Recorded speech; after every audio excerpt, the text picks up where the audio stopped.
You're not talking about the one that I'm releasing, right? I mean, the one Yeah, for the one the... that you had released is one on the ATM machine. Oh, okay, that one. You know, I got two of them. I ain't worried about second, but that's the one I'm cool with. Yeah, that should be... Listen to me, cool. The one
Time is now 5:33 p.m.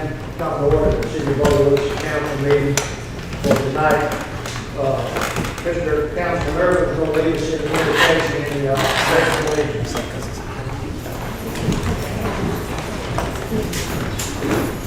Good afternoon. Everyone, please find your seats. Lord, we come to this time to thank you for this day. Even though it was a hot day, it was still a beautiful day in your kingdom. Thank you, Lord, for allowing us to come into your courtroom here, Lord, to do the city's business and to do the people's business. Bless it, guide it, lead it with your protection, Lord. I pray that everybody here will be granted with prosperity, blessings, and also safety. Lord, I just ask you to pour out your continued blessings upon the city of Bogalusa, the administration, the city government, and public works, fire department, and police department, and all departments, Lord. Lord, to let them know that we're here to serve your people, Lord, and most of all, to serve you and to make you happy. Lord, I pray these things in your name, in Jesus' name. Amen. Pledge allegiance to the flag of the United States of America and to the republic which stands, one nation, under God, indivisible, with liberty and justice for all. Thank you, ladies and gentlemen. Welcome tonight. Glad to see everyone here tonight. That call, roll call, please. Councilwoman Keys. Here. Councilwoman Reynolds. Here. President Ellis. Here. Councilman Irvin. Here. Mr. Douglas. Here. Councilwoman Smith. Here. Councilwoman Cates. Here. Okay. I'd like to now ask for a motion for approval of the minutes held on July 18th.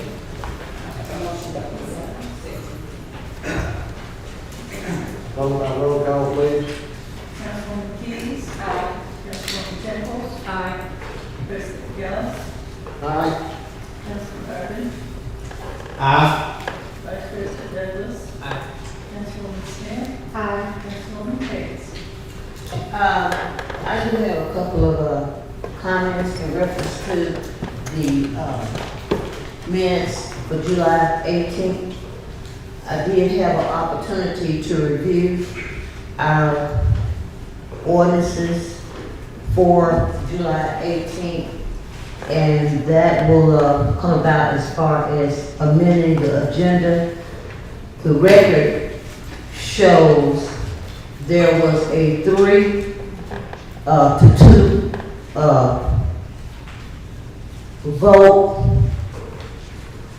which according to section 210 of the charter, it did not pass, in other words. And then also, in reference to the particular record of the vote. I did review the actual ordinance, 2761 ordinance, which indicate in that ordinance there was a 4-1 vote, and in actuality there was only a 3-2 vote.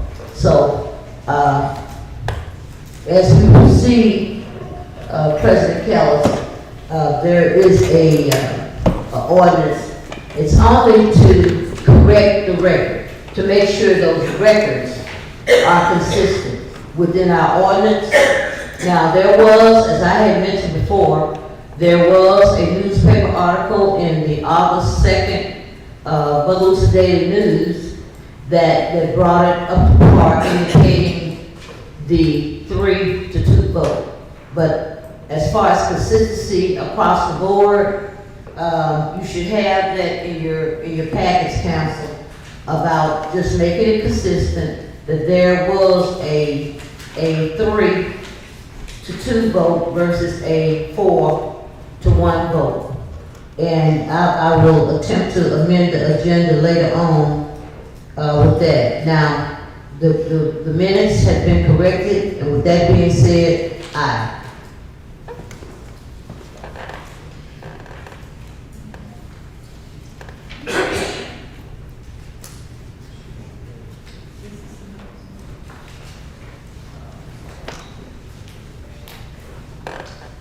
We don't have any recognition on the warrants tonight. Point of order. Approval of the, Point of order, Mr. yes, President. go ahead, sir. Councilwoman, please turn on your microphones. I apologize, back to you, sir. That's okay. I'd like to have a roll call. Would anybody in the audience like to speak on whether or not about our minutes from the last meeting on the 18th of September? Yes, sir. Patrol, please state your name. Brian Jenico, 1829 George Mitchell. Concerning that, Ms. Cates, what does that exactly mean? That it was a 3-2 or 3-1 vote, or 3-2, what does that mean? Well, What would that change? that actually means, according to section 2.9 and section 210 in the Bogalusa City Charter, it states that within that particular those particular sections, a majority vote of the authorized council has to be available in order to pursue it as a full majority vote. But on that particular night, we did have only 5 council members. So what it means, from what I understand, and I did confer with City Attorney May as well on this, what that means, whether it's 7 council here, 6 council here, in order for it to be a majority vote, it has to be at least 4 of the council members available to make it a majority vote. Okay, so the city attorney was notified, if I'm not mistaken, I think that was the date that the ATM was brought up. Is that the same date? That's what you expected of Mr. Oh, I didn't know exactly what you were speaking about. So that vote was a illegal vote? No, it was a good vote. It failed because it was It not. It failed. It failed. It failed due to a lack of positivity. It was put down 3-2. So it You was. had 3 votes for it and 2 votes against it, but you have to have 4 to have it to pass. They didn't have enough passing votes. They had 3 votes, they needed 4. So it failed due to a lack of vote. And you said that was in the newspaper, Ms. Cates? Yes, it was. Was that by the city of Bogalusa? Yes, by Bogalusa Daily News, Okay. and I did pull it up. If that be the case, why do they have an ATM over here if it wasn't passed at the city hall and the police department if it wasn't a good vote. That was installed last week, so who gave that permission to install? Where was one? If there's one over here in the city, I wasn't. I think the mayor's aware of that, and the one at city, police department. So if that's not a good vote, who passed it? Mayor, can you answer that, please? I'll answer it once my employee brings back the correspondence I need to properly answer your question. And also, I believe council does have, I know I had in my box, I think everyone else does as well, have information from the legislative auditors that speaks on those two sections in the, from the charter as well. Are you able to read that in front of the mayor today and the council? And I wish that his correspondence was in here. The city attorney's just as good, that's fine. And can you tell the public where you got that information from that you received? No, Whatever you it was in said? my box, so. It's in your It box? was in everybody's box, I believe. So who would give that in everybody's box?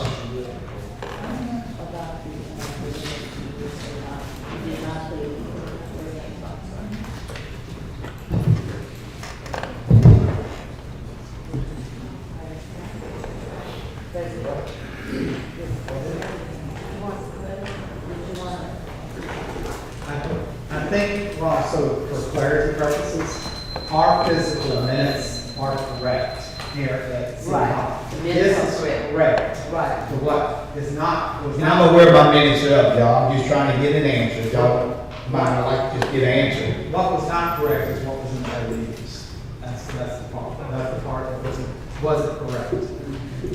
And then there was correction made. Yeah, there was a correction made. I'm with you. I You guess did this is, see that. You did see that. he's gonna answer, I guess. I think that's what it was, and it goes to the misunderstanding because they thought that the vote had passed 3-2 by law. It did not pass. It didn't pass because of the 3-2 vote. So it was a 4-1, 4-2 vote for it to pass. So the misunderstanding was they thought it passed, so they okayed for the ATM to be put in the building. I'm assuming, I don't know, but I'll check with that as soon as, I think he's got his correspondence back right here. So I'm looking at an email from Secretary Brenda Ford to Samantha Williams, the purchasing agent. The Louisiana Legislative Auditor has announced to our City Council for the purchasing agent to write a new contract for a general service agreement for the ATM and do not put an RFP in it. It does not need to have an RFP, and with a single general service agreement, it does not have to go before the council for a vote or to put on the agenda. The mayor can sign the contract today and be done with. Thank you, Brenda Ford, City Council Secretary. Now, I have to rebuttal that if this case will read from the AG, which is the Attorney General's office, and also the Louisiana auditors. There's supposed to be a letter that she can read if you allow her to read that will debate what you just said, sir. Well, not necessarily debate. Well, I wouldn't call it debate, but rebuttal. This is the letter I received from Ms. Ford, that was in my box, from Angela Heath. This was Monday, August 14th. Yes. It was to Ms. Williams and also to Senator Mizell, Mike Wackersback, And who are these people, if you don't mind, please? legislative auditor. Just so the public can And Ms. understand. Ford, okay.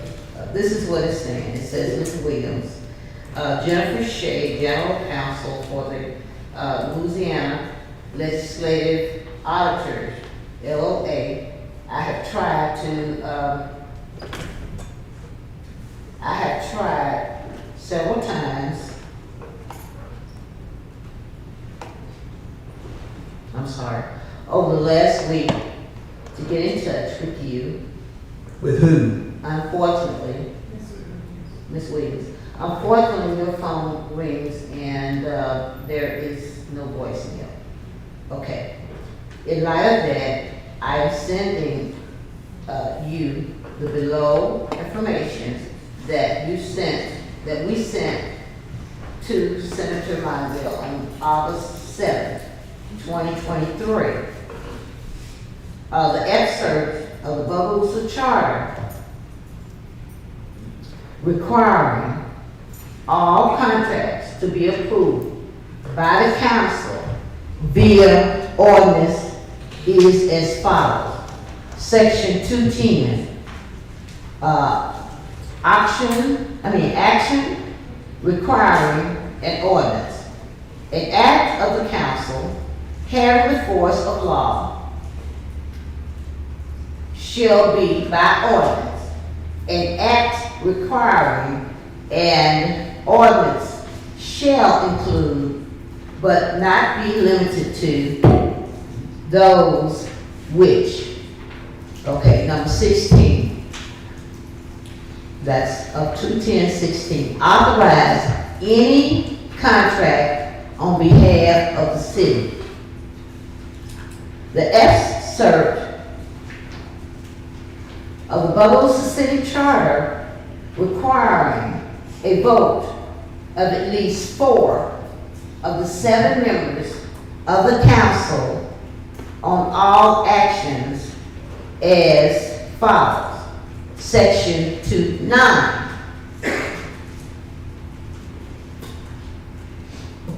Council meeting and rules.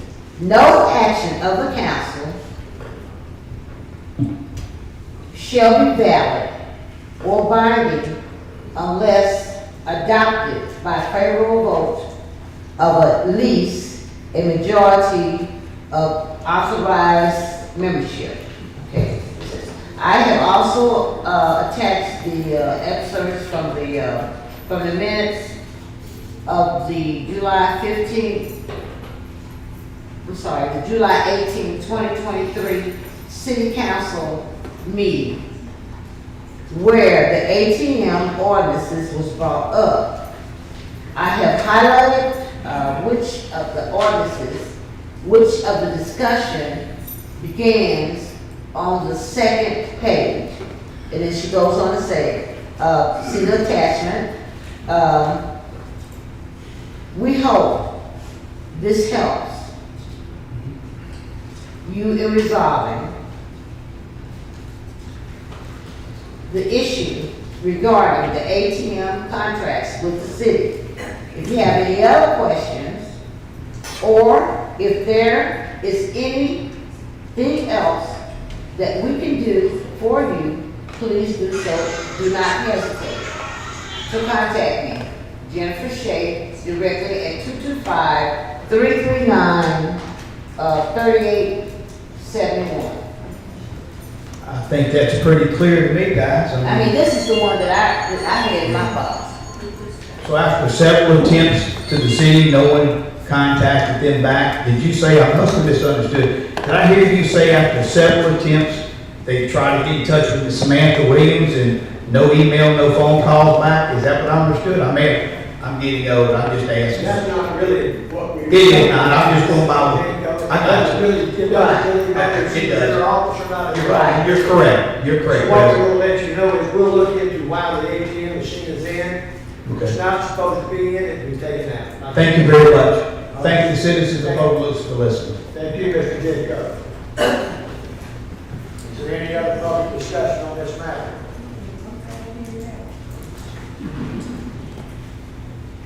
Excuse me? Did someone have something? It's time for a vote, Mr. President. Any council discussion? Thank you, Councilwoman Gates, for that. We have a roll call, vote by roll call, please. For the amendment.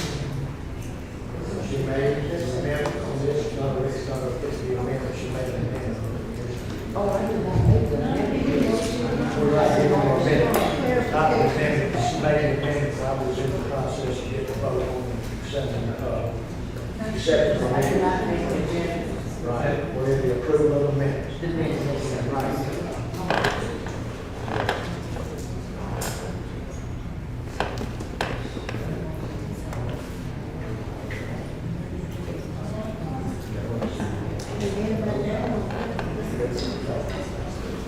What about roll call? It's got to be accepted. Just for clarification, the information that the mayor just presented to, everyone, if it is a general contract, it does have to come through the council. If it's just a contract to be introduced, the council does have all authority according to the charter, sections 29210 to approve.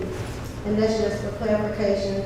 So that way, the citizens will not be confused or being transparent. But, Maritime read is correct, and also what Ms. Gloria Case just read is correct as well. Let's have a vote for the approval of the minutes. Councilwoman Keys. Aye. Councilwoman Temples. Aye. President Kellis. Aye. Councilman Rowland. Aye. Vice President Douglas. Aye. Councilwoman Smith. Aye. Councilwoman Hicks. Aye. Thank you, council. We have no recognition or awards at this time. President.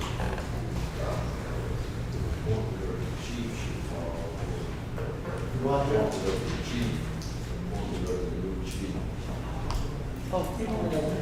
want to do it now. I wasn't aware of that. If we can do it. We'll have to call for the appointment of the fire chief by the mayor of the city of Bogalusa. Thank you. My fellow citizens and esteemed council members, today we celebrate the 109-year history of the Bogalusa. I am honored to announce the nomination of Donald Ladner as the next fire chief, a dedicated servant to our city, a man who has served us with commitment and integrity for over 3 decades. Donald Ladner, with his extensive knowledge of departmental operations, is not just a nominee. He's a promise to our community that we will aggressively tackle our fire rating, a pledge to lower home ownership insurance across our beloved city. He's dedicated and he's qualified. But this announcement transcends mere qualifications and commitments. Today, we also celebrate a historic moment, as Chief Ladner becomes the first African American to ascend to the position of fire chief in our city's history. His leadership stands as a testament to our city's values of equality, opportunity, and progress. My fellow citizens and council members, it is with great pride and hope for a safer and more unified future that I present to you Chief Donald Ladner for confirmation as the next fire chief of the Bogalusa Fire Department.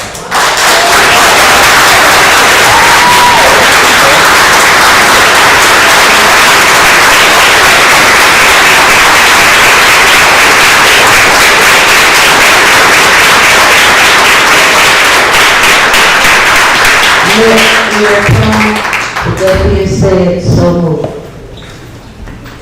I'd like to thank the mayor and his peers for choosing me as the first African-American fire chief. And I pledge to be transparent, progressive, and move the fire department and give the citizens of Bogalusa the services they deserve. I also appreciate the council. I have some peers in the council, but I especially thank the mayor and his peers for choosing me, and I want to support. Thank you.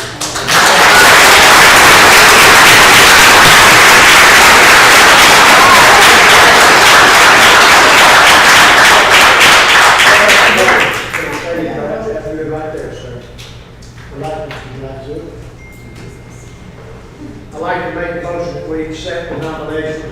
I've made that motion. I second.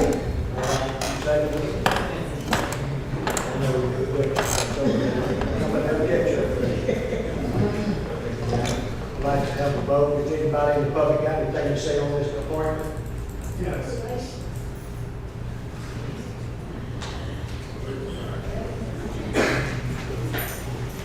Richard Bushman, 1932 Dewitt Street, Bogalusa, Louisiana. I would like to say first off to the mayor, I think you chose a good fireman.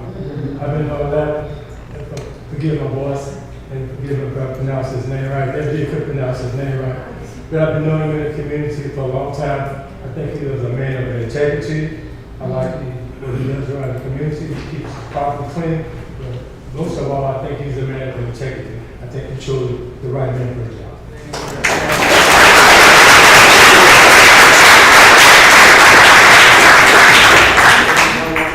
Council, comments, any public council comments?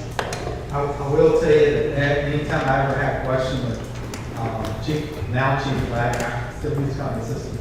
Chief, I was already starting to call him Chief Ladner, and he's always answering my questions when Chief Moody was not present. And I will tell you something about, they always had an open door to the council when you got our questions answered quickly and that day. I want to commend that service, and also thank the firefighters for putting their lives on the line every day. Thank you.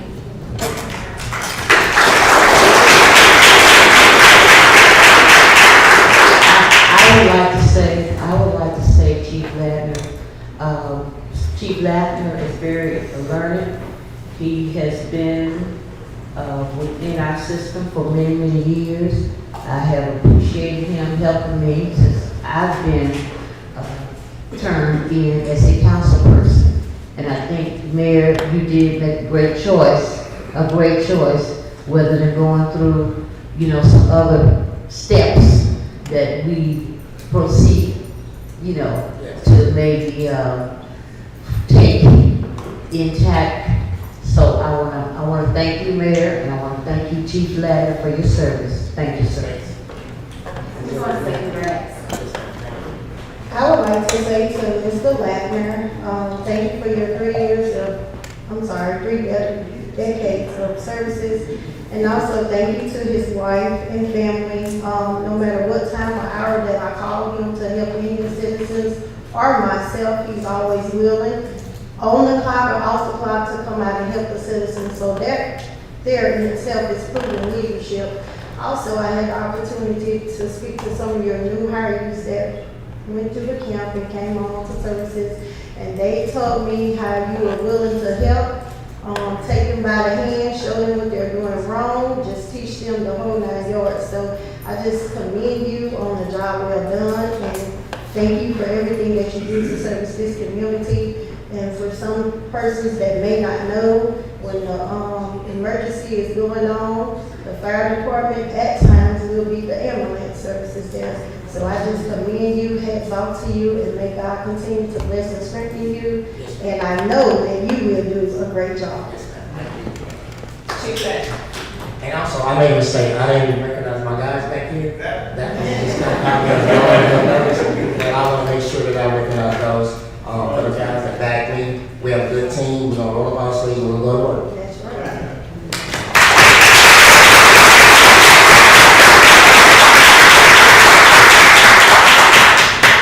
Chief Ladner. Yes, ma'am. I start by saying congratulations. I just snapped your picture. I make sure that your two friends, Robert and Gary, get to know that you are our new fire chief. Yes, ma'am. I see you have your number. I'm not gonna bug you as much, but I am.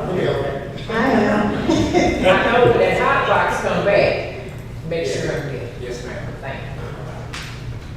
Don, Yes, sir. only thing I got to say, real good job. Thank you for the job you've done in the past, and thank you for being a good friend to me over the years. Yes, sir. I really appreciate you and your staff. Yes, sir. And welcome to the pride of the city. Yes, sir. And that being said, if anyone else has anything to say, nothing from the council, vote by roll call, please. Councilwoman Keys. Aye.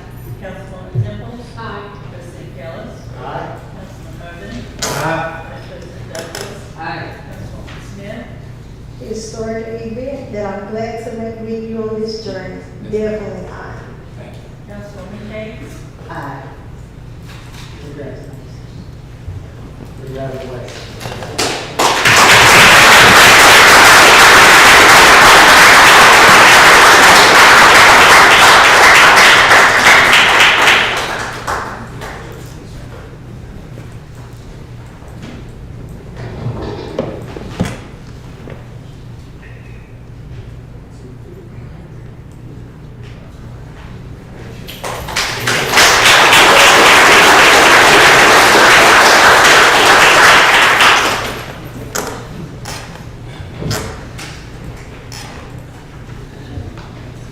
Would now like to ask the mayor to present to us a Miss Cheryl Burrell. Is she here tonight, Miss Burrell? Ms. Cheryl could not make it tonight. Okay. But Ms. Cheryl is the owner of Planet Wings on Columbia Street. I'm pretty sure all of you have tasted their good food. But we have one more spot on the Planning and Zoning Commission. She expressed an interest. She has been attending the planning and zoning meetings, being active in the discourse. I think she'd be a great addition to our Planning and Zoning Commission.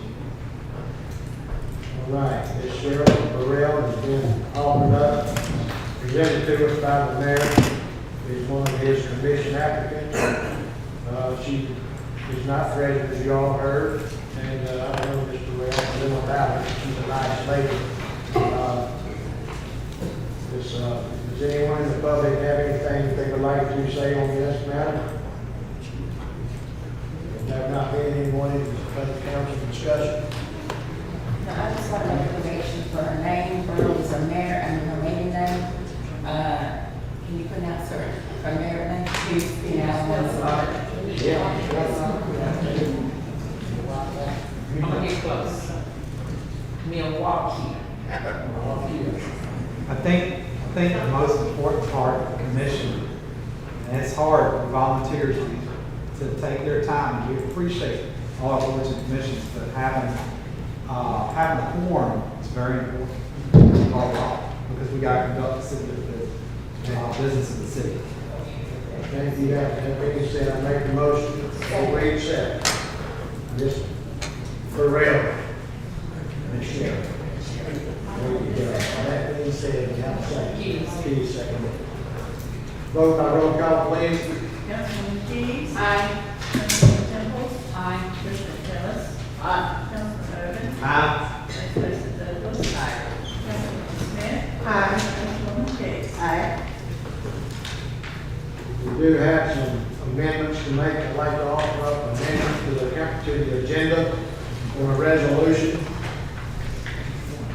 This resolution is a support of the city council for the grand opening of the United Way Southeast Louisiana Prosperity Center on Bogalusa, located on Avenue U. There's an address not in front of me, but it's on Avenue U, and you'll the Bogalusa Indemnity Building is where it's will be located at 432 Avenue U in Bogalusa, Louisiana. I'd like to offer this up as a motion to amend the agenda. We have a motion and a second. Does anyone in the public like to say anything for or against this particular resolution? There's no one to speak for or against. Is there any counsel? Excuse me. You want to speak something? Sure. Step up here. Thank you. Hi, my name is Sonia Newman, and I'm with United Way of Southeast Louisiana. And we are, obviously, I'm for the resolution, and I just want to invite all of you to the grand opening and ribbon cutting Thursday at 11 a.m. And the Prosperity Center, it's a one-stop shop for financial services. We've done this in partnership with the mayor and International Paper, and we're just really excited to bring these services to Bogalusa and Washington Parish. So we hope y'all can join us. I'd also like to express support. So CDO Michael Williamson originally approached us in our early days in office back in January. He brought this idea to us that he was interested in bringing a prosperity center. So these prosperity centers are in Covington, they're in New Orleans, they're a proven model. So you work with single parents, you work with people who need resources, and you help them qualify for home ownership, you help them break generational curses. So we are all for it. We're excited to have you here, and thank you for coming to Bogalusa. Thank you. Is there any other discussion from the public that being done? Is there any council discussion? This is no cost to the city, right? No. Exactly this package said it is. They offer in their program one-stop financial capability center with they will offer free financial education, coaching, and counseling through a combination of 13 different programs, building financial stability. I think that says enough about it. So, if there being no further discussion, is there? I have council discussion. I have been working along with the United Way for many, many years, probably since about 2005 or so. They bring a lot to our community, and I would like to say welcome back to Bogalusa, because you're desperately. We've always been here. Yes. I think y'all just changed locations, correct? Yes. Same. Well, yeah, at one time you were over on Avenue F, and then you moved to Covington. So now you're back, yes, Bogalusa. So well.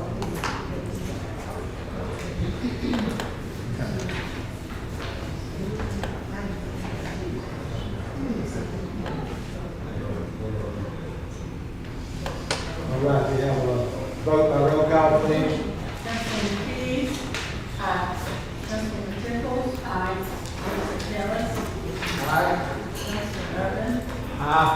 Vice President Douglas. Aye. Councilwoman Smith. Aye. Councilwoman Case. Aye. Thank you. I'd like to go back for just a minute on the agenda and ask for a motion to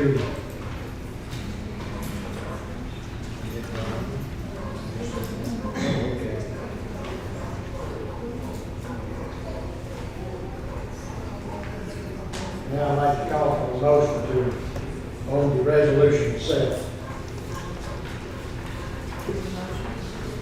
I make a motion. Second.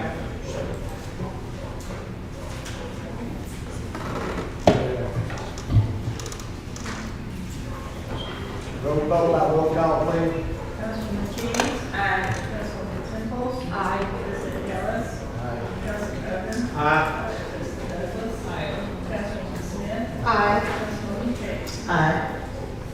Thank you, Madam Clerk. I'd like to now move back to just a minute. I'd like to ask for a motion to accept the minutes that was held on August the 1st, 2023. Make a motion. The minutes.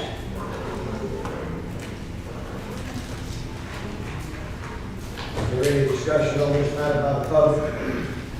There being no discussion by the public, any discussion on this matter by the, you're welcome.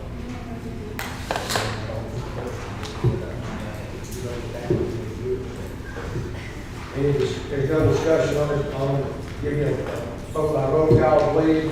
Councilwoman Keys. Aye. Councilwoman Tipples. Aye. President Ellis. Aye.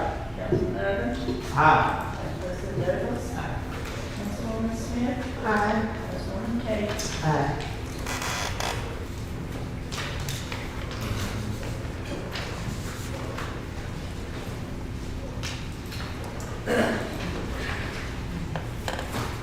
We have another amendment to the agenda, another resolution for a resolution for a capital improvement program application for the state financial assistance program for the George R. Carr Memorial Airport.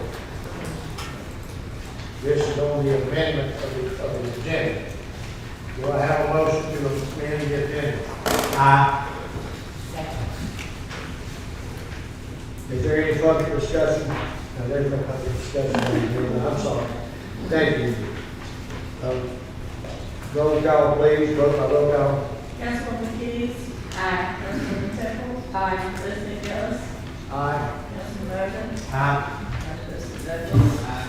Councilwoman Smith. Aye. Councilwoman Case. Aye. Thank you, Council. Now, I'd like to have a motion on the resolution of the capital improvement program application for the state financial assistance of George R. Carr Memorial Airport. I make a motion. Second. There's a motion and a second. Is there any public discussion on this resolution?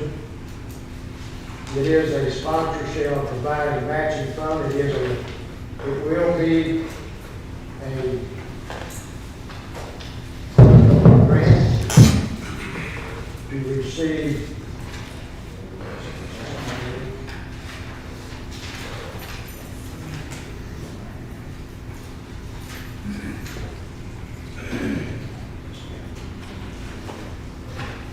It's a two-part part of it. Yeah.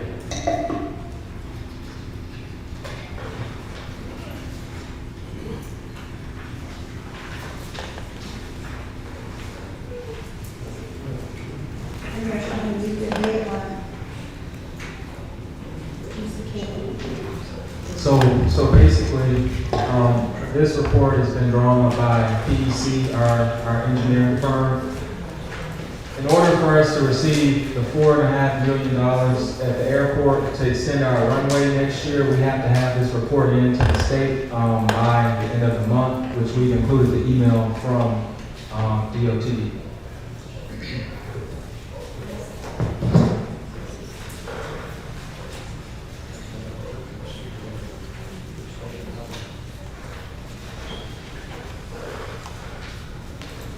Is there any discussion by the public on this resolution for the improvement that runs from 2024 to 2028?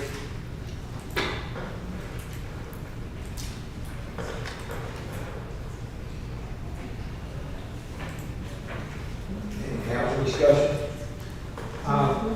Yeah, the count on this, that this is normal, to have a plan to, every so often, this is done by previous administrations, and they have to have it done by the state of Louisiana, that way we can get our grants coming into our airport. So this is normal activity. All right. Thank you, Jack. Any further discussion by the council? There being no other discussion by the council, call for a vote, roll call, please. Councilwoman Keys. Aye. Councilwoman Tindall. Aye. President Ellis. Aye. Councilman Irvin. Aye. Vice President Davis. Aye. Councilwoman Smith. Aye. Councilwoman Gates. Aye.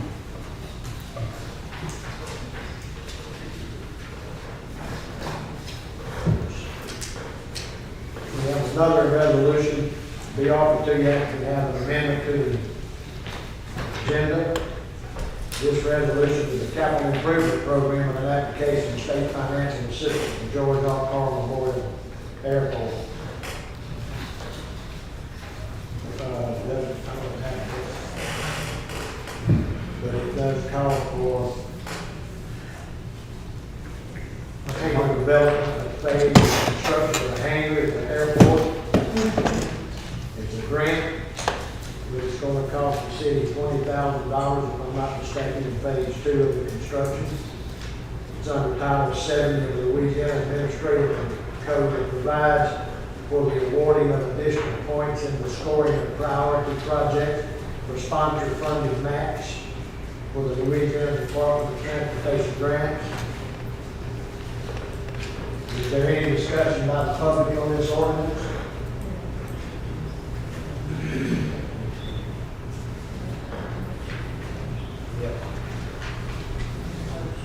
We have a motion to amend the agenda. I make a motion to amend. Second. Vote by roll call. Councilwoman Keys. Aye. Councilwoman Tindall. Aye. President Ellis. Aye. Councilman Irvin. Aye. Vice President Douglas. Councilwoman Smith. Aye. Councilwoman Gates. Aye. Thank you, council. Now I'd like to ask for a motion on the resolution on the program of the state financial assistance. I make a motion. I second. Motion been made and seconded. Now, is there any more discussion from the public about the application for this assistance on the airport runway? May I have that forward, please? Yes, on that airport extension, is there, how close are we to completing it to meet the closing date by the end of this month? How far are we from meeting that date? Are we going to be able to make that date to get those papers? Yes, ma'am. So the deadline is just to submit the resolution from the council stating their support for it.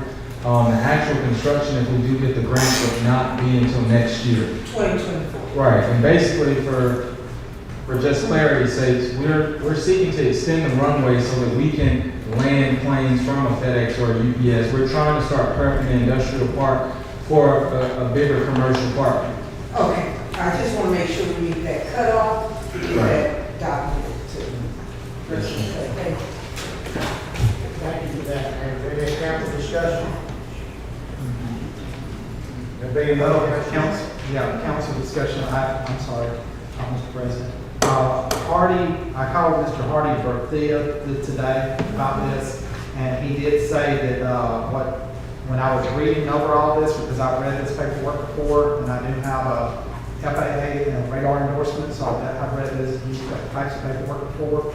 And the $20,000 the city has to put up, that is in order for us to get the 1.4 million.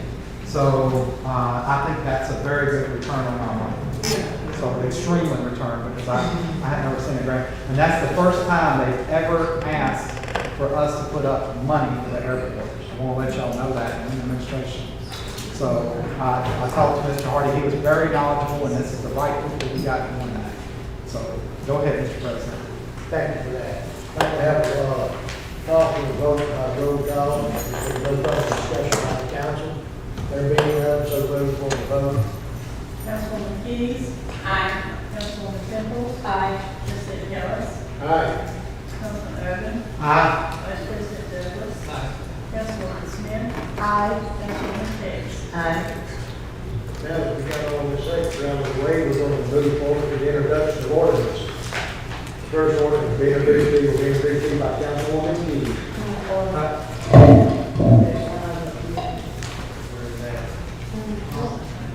Got two more.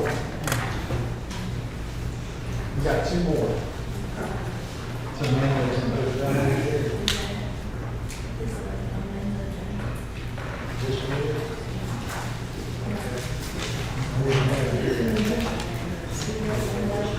This is amending the agenda for an ordinance to be introduced tonight.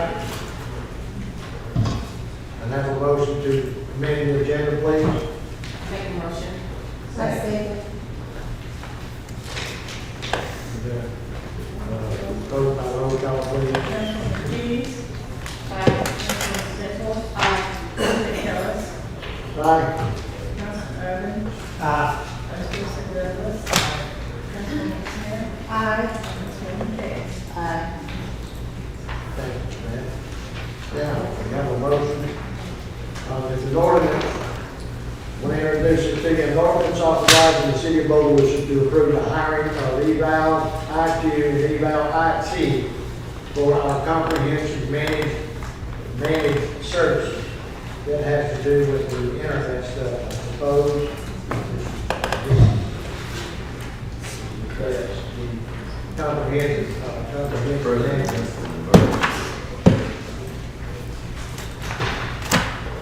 This emergency, yes, internet services. Yeah, it's told, Attorney May doesn't have emergency on the top of this, it's running as a regular ordinance.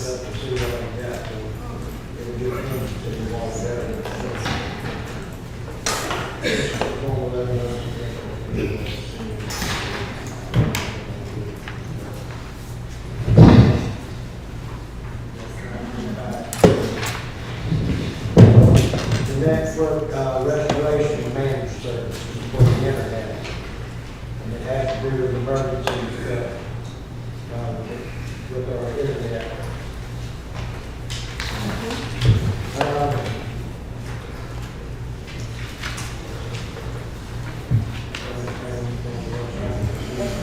Sure, so I can give context to the situation. This is an emergency due to the fact that our current IT provider has informed us that effective August 31st, they will no longer be able to provide services. This comes as one of their employees is moving to something different, so it's not beneficial for them to continue services. So there is no bad blood, it's just that we have to continue on. We have an IT infrastructure that is frail, to put it nicely. We have to have continuity so that our email system stays working, so that our all of our servers continue to operate. As you know, we are required by law to keep documentation for 7 years, so it has to be a continuum, which is why this is an emergency. Question, Mayor. And question to you, city attorney. As per charter, we do have to ask this question. So you are declaring an emergency because of the gap in services, is what you're doing, because we need this service. And you're signing off on this, right? As an ordinance, okay. All right, just making sure. All right. We can move forward. That's the only thing I want to ask. Thank you.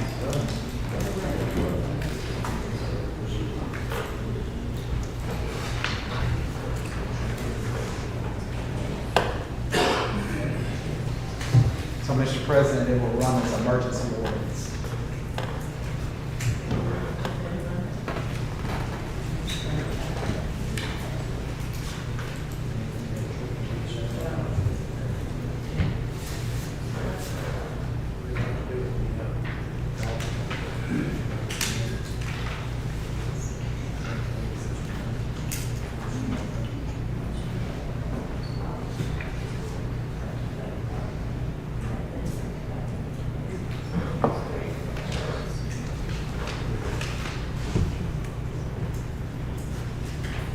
Is there any public discussion on this matter?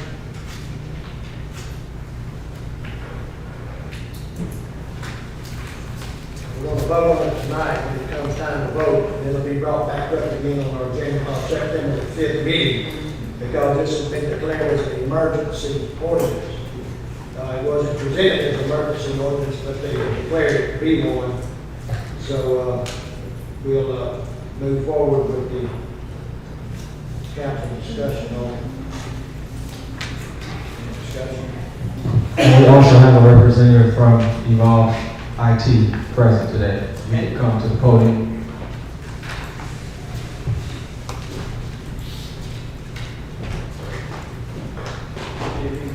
David Benoit, Chief Information Officer for Evolve IT.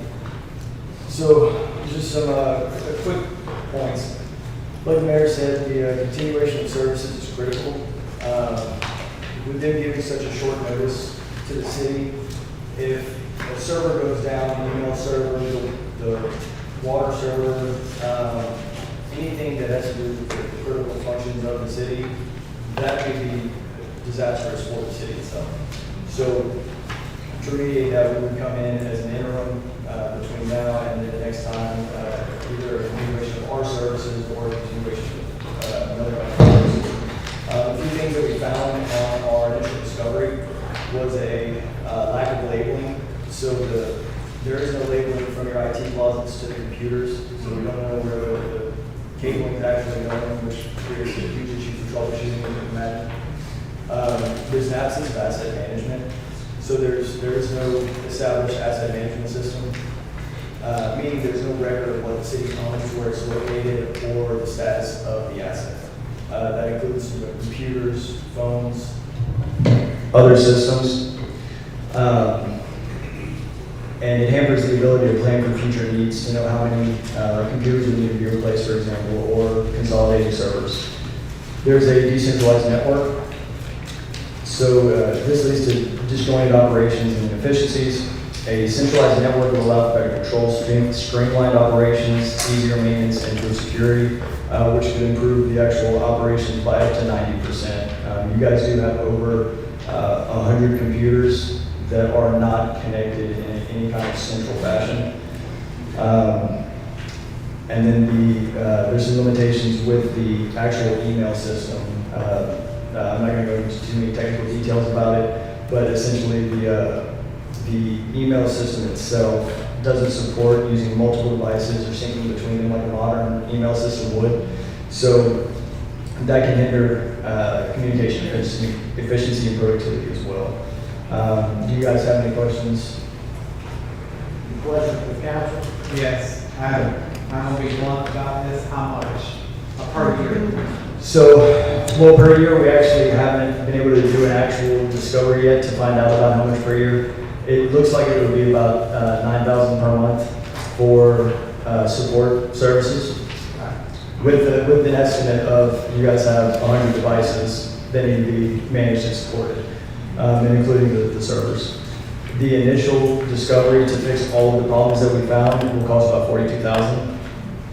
And because we'll have to devote about 240 man hours from, again, what we've seen just to getting everything under control and the asset management, the labeling, the things like this that take time from the onset, and if they aren't done, create a cluster in the end.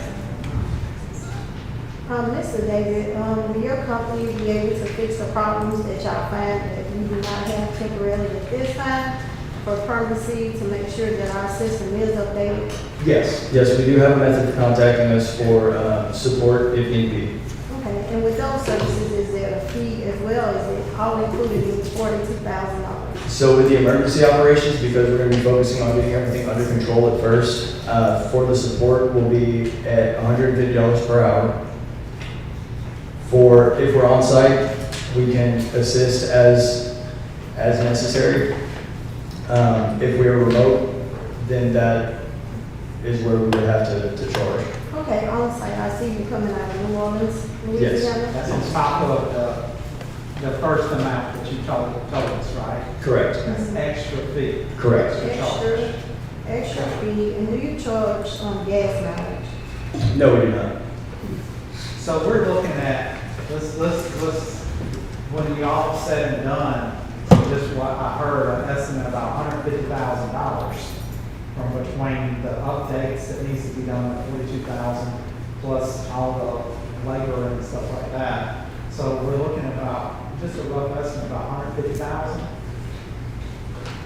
So again, we haven't done an actual discovery of assets so it could be more, it could be less. 200K? It could be.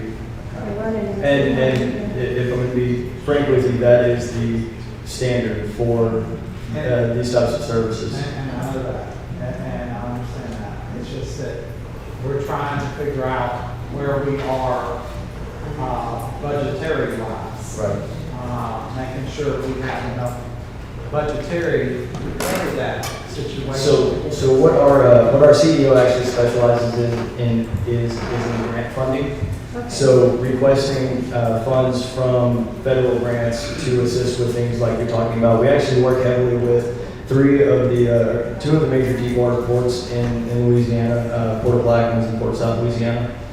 And one thing that we do for them is make sure that they have ample funding to be able to pay for the projects that we put in front of them and for their monthly services. Should they be, which they're not, I won't clarify that, should there be a major cybersecurity attack, you do work with the FBI and all this? Yes. Okay. Yes, we're actually a part of a FBI focus group.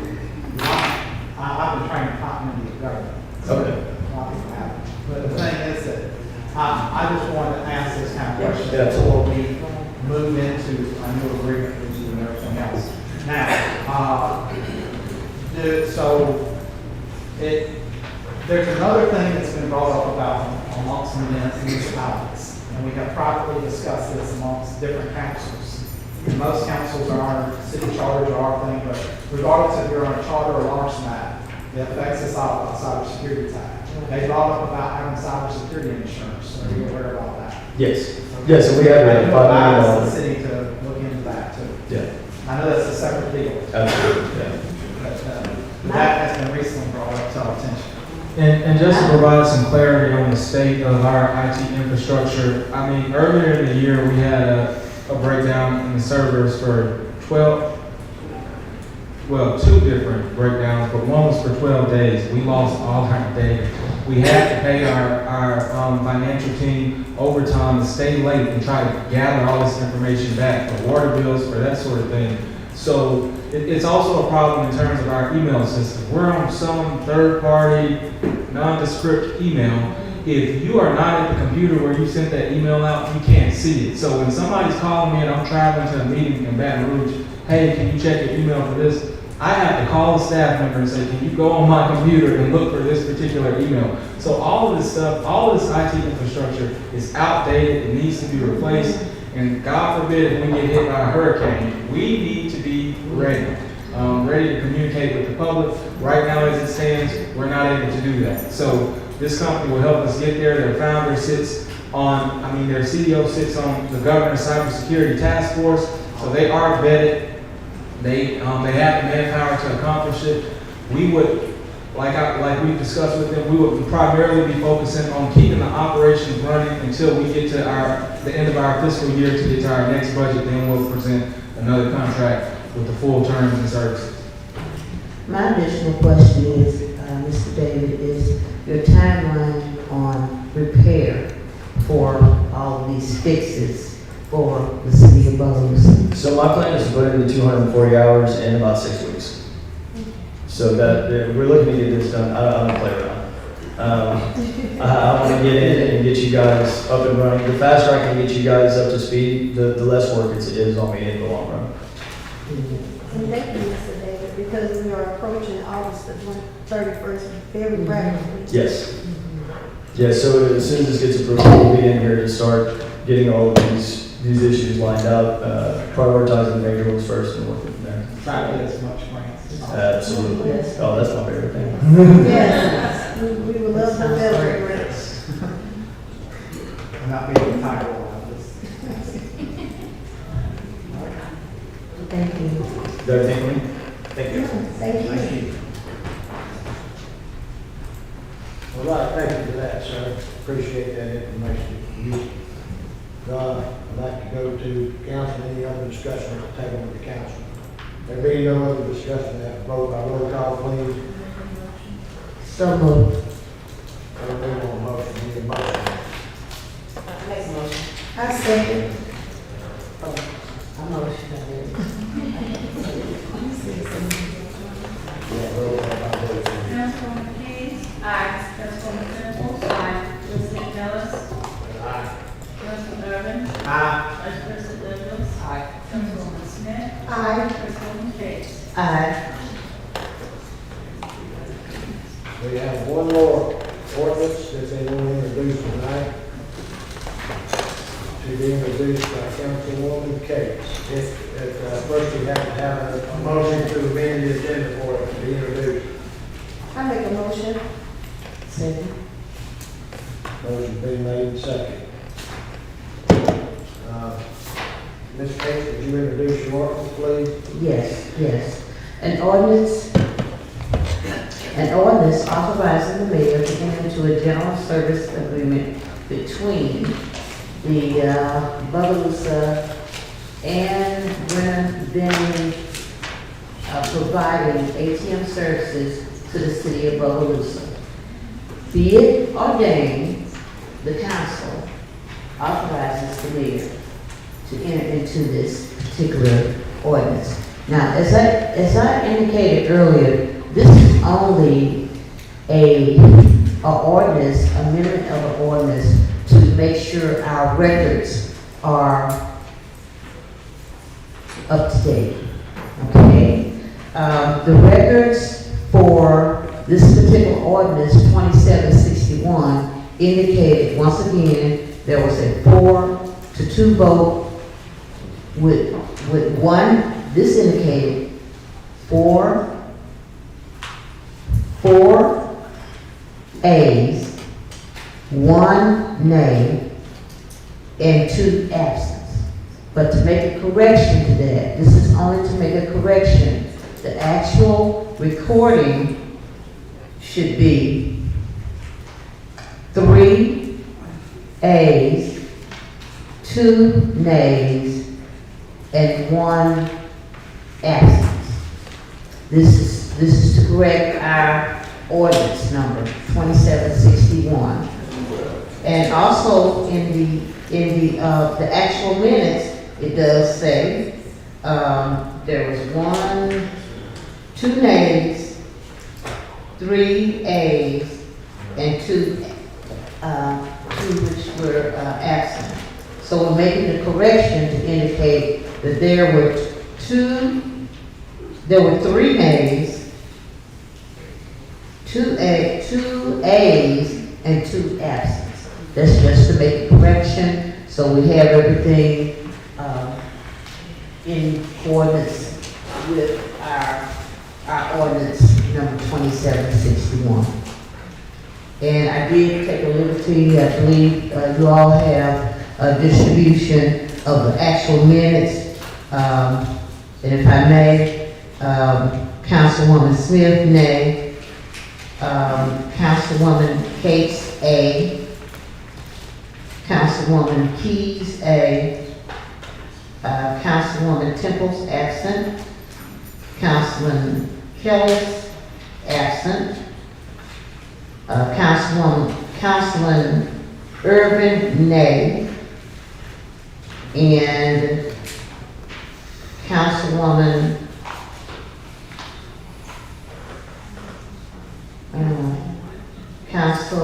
Vice President Douglas A. So we just want to correct, these are correct votes. However, the actual record of our voting is not correct, so we want to make sure that's That's correct. It hasn't been voting on something that I didn't vote on. And also the reason for my name, just for clarification and clarity, the reason I said name is at the time Brennan did not have a licensee, and I just want to be fair across the whole board for everyone, no matter what businesses you're going to enter, you must have a licensee. And so, Ms. Cates and myself, we compared the list of all the businesses that's listed from Facebook, etc. So therefore, we did request a copy of everyone who has a license, occupational license, and if they're compliant. And what we did find out that just because most people go online and they apply for an occupational license, they're not going through the Department of Secretary of State or Health and Hospital. So especially for those who are selling foods, you must have to go be inspected through the Department of Health.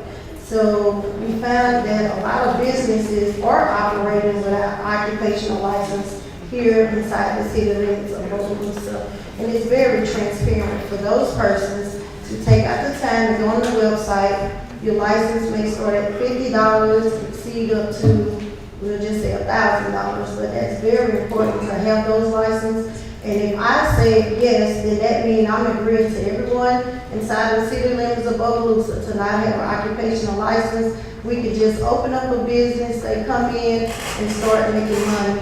Also, and some of these businesses are not reporting their sales taxes, so I know the sheriff will be briefly sending letters out to some of those businesses. So we just want to try to do, I just want to try to do what's right and just be transparent that the reason for my name, because at the time, Brandon did not have his license, but now he did provide us with a license for his business. You're welcome. You'll move down for a vote by vote call, please. so. Councilwoman Keys. Before we go to vote, I'm still confused. The purpose of this ordinance is to update the voting record. The voting record because I've been told many times, many years from now, when they go back and look at these records and these minutes, they're gonna be ensuring that both are, So in the minutes, they had. Yes. the minutes were correct, but the voting record was.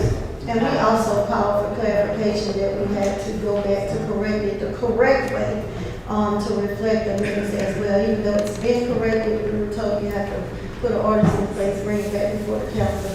So 3-4 years from now, if somebody goes back, they see that we did correct our own mistake. We caught our own mistake and we corrected ourselves. The council. I have a question on this, Mr. President, or whoever can answer this.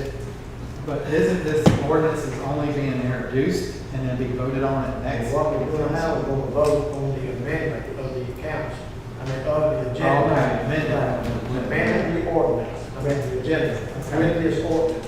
And then Then we the ordinance discuss, will be introduced. we discuss at the next council meeting. Right. And then also. There is no discussion on this matter, Mr. King, at this time, sir. Thank you. Sorry, President. And then also remove your yay Yeah, to nay. tonight. Tonight.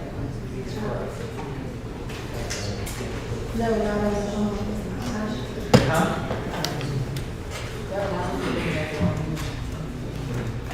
It should be within everyone's. Yeah, but it has Councilman Irvin as a name No, but not on the voting record. Not on the Okay. voting record. In the newspaper, the newspaper.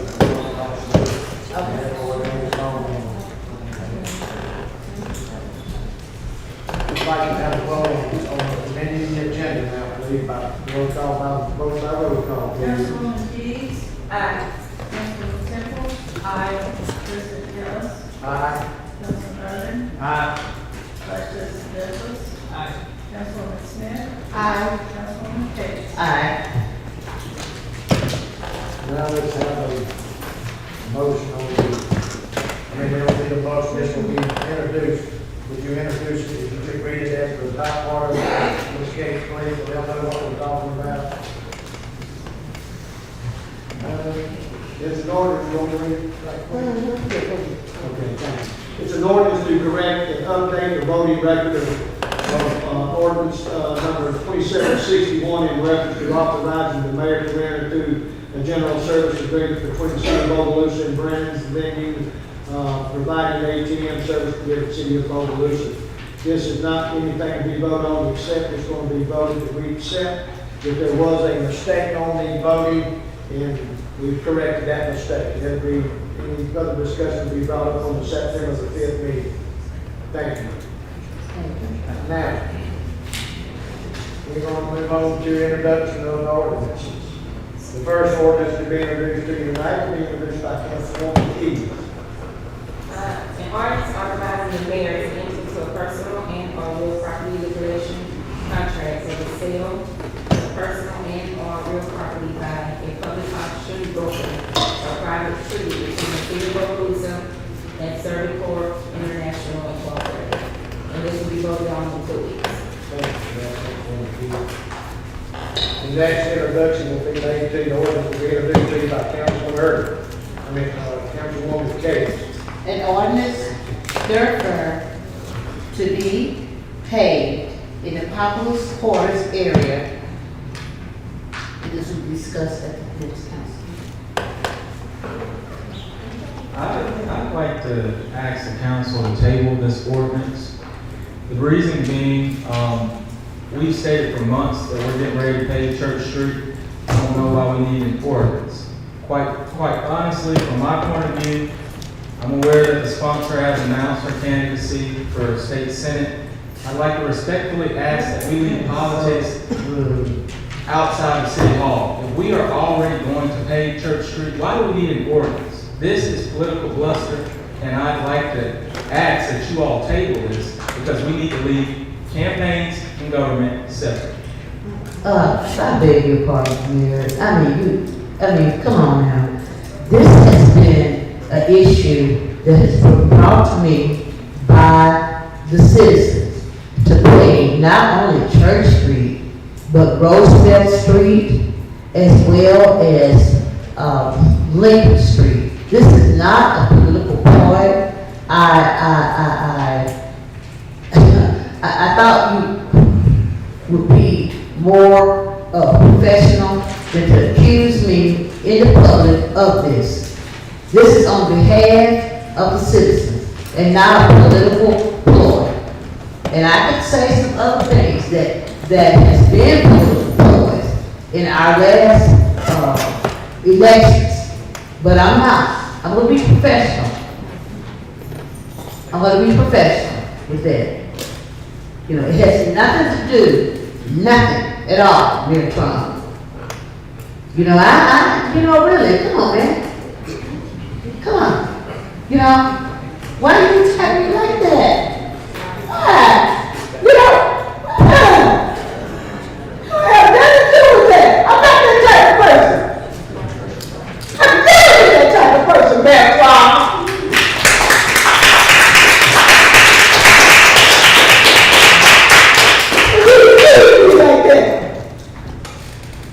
Councilwoman, with all due respect, you approach. No, you have no respect for me. You have no respect for me. Keep it. We have No.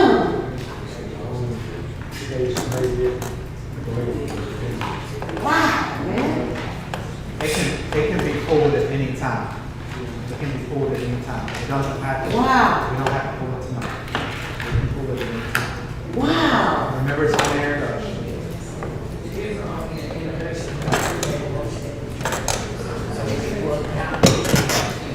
Got a motion on the table by Councilwoman Henry to table this matter at this time. You have a second?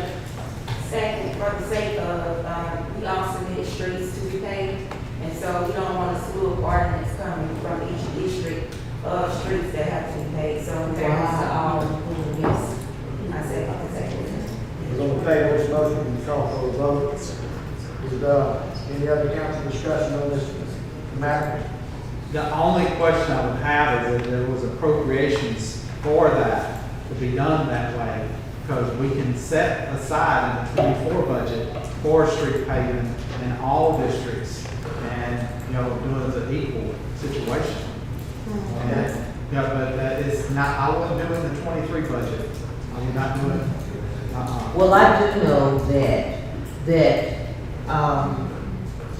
Lincoln Street,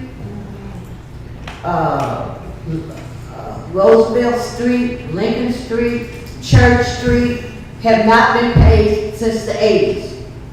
And I know exactly what the citizens have been asking for, especially Lincoln Street, with individuals, and Church Street, individuals traveling to the churches. Those churches are from Church in Austin up until Church and Dauphine. In fact, from what I understand, there was a campaign that was ran on paving Church Street.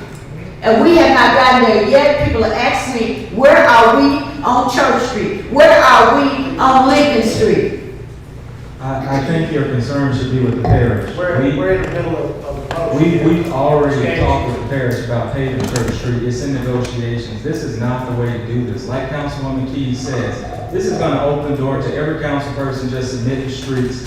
We have a capital outlay program. We have a capital outlay plan. You all have submitted streets. We have approached you privately through the city attorney to pull this ordinance. So it just didn't come up tonight as some type of let's get Councilwoman Cates in public.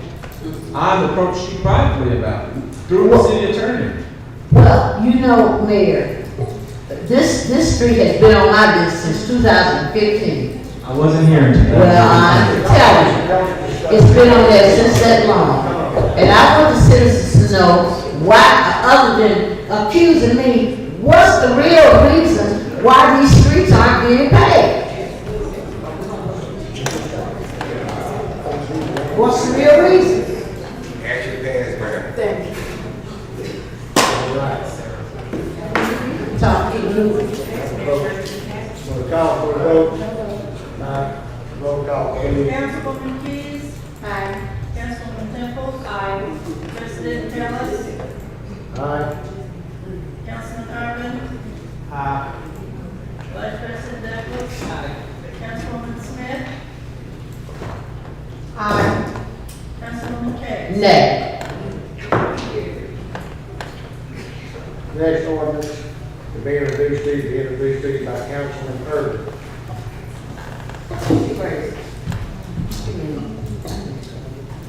An ordinance authorizing the city council to approve the hiring of EAG Gulf Coast LLC to assist the city of Bogalusa with certain tasks related to their fiscal year-end close for December 31st, 2023, as per an engagement letter dated August 3rd, 2023.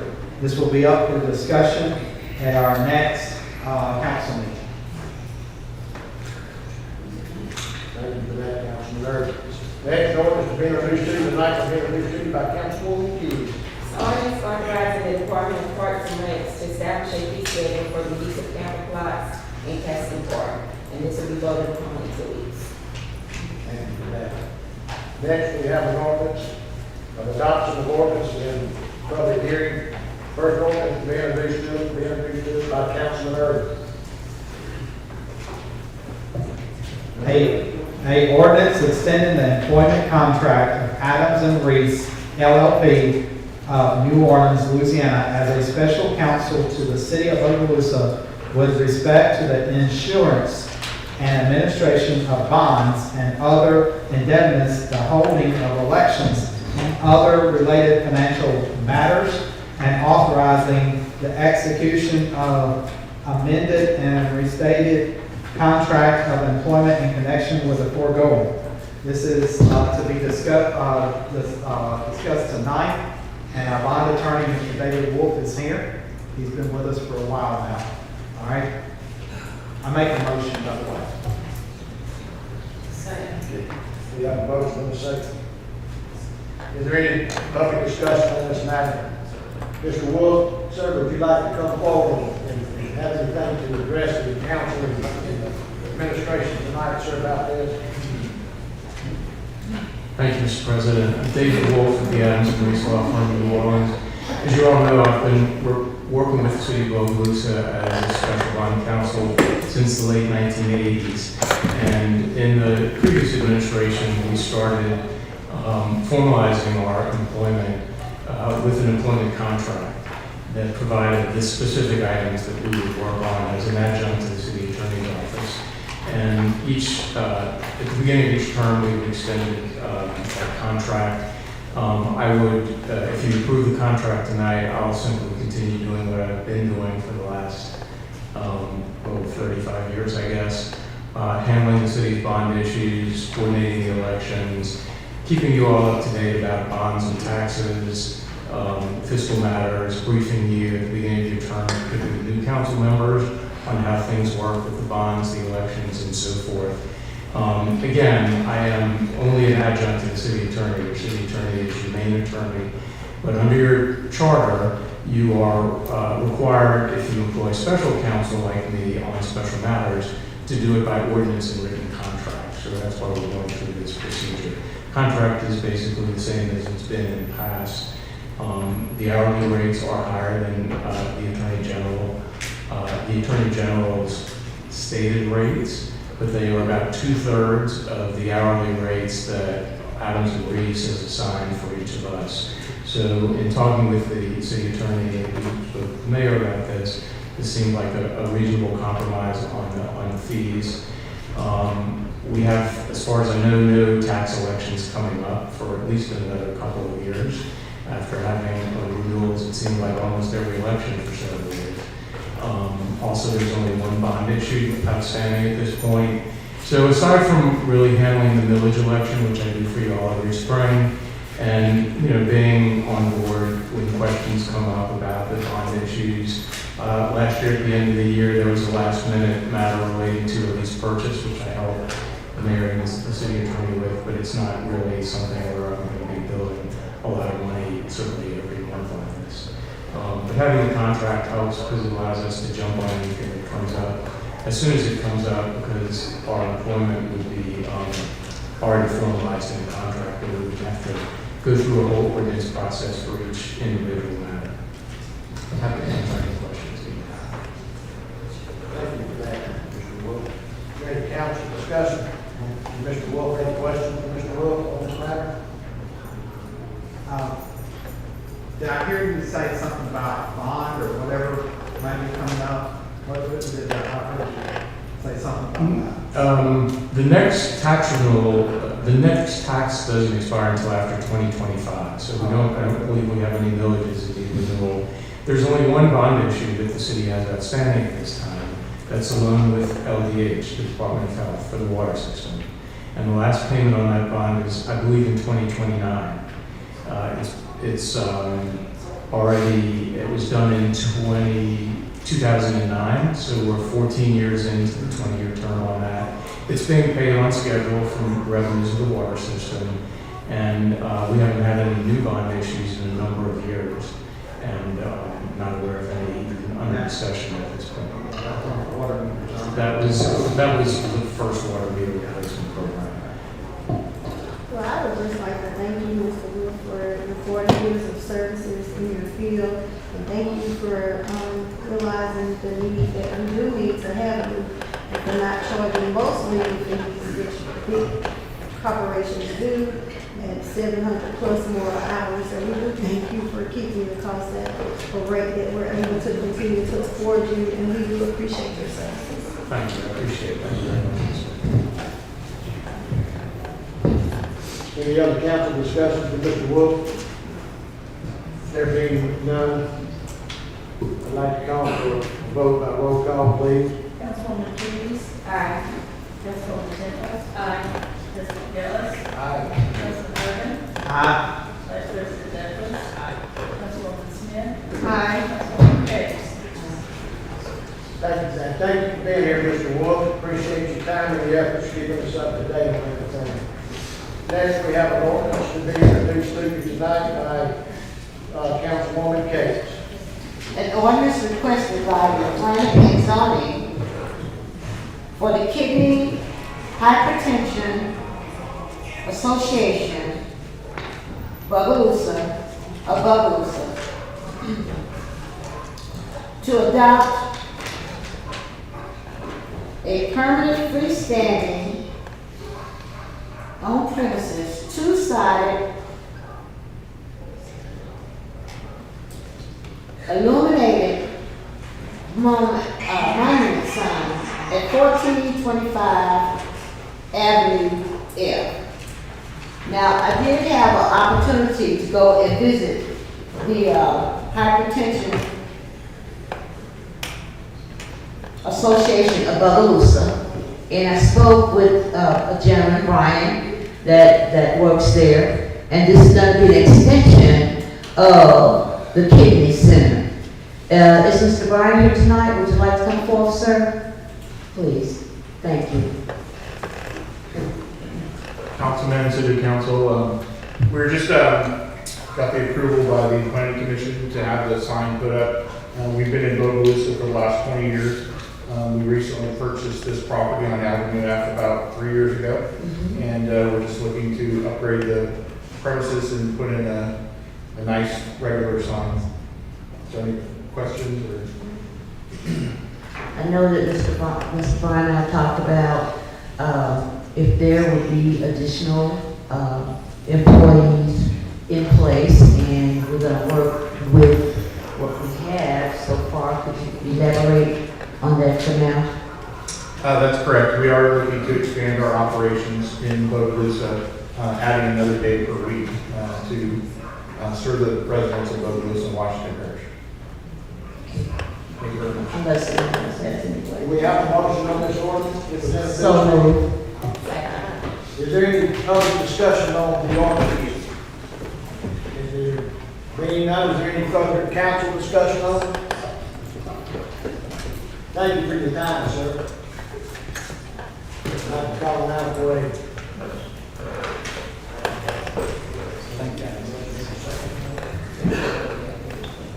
a vote by roll call.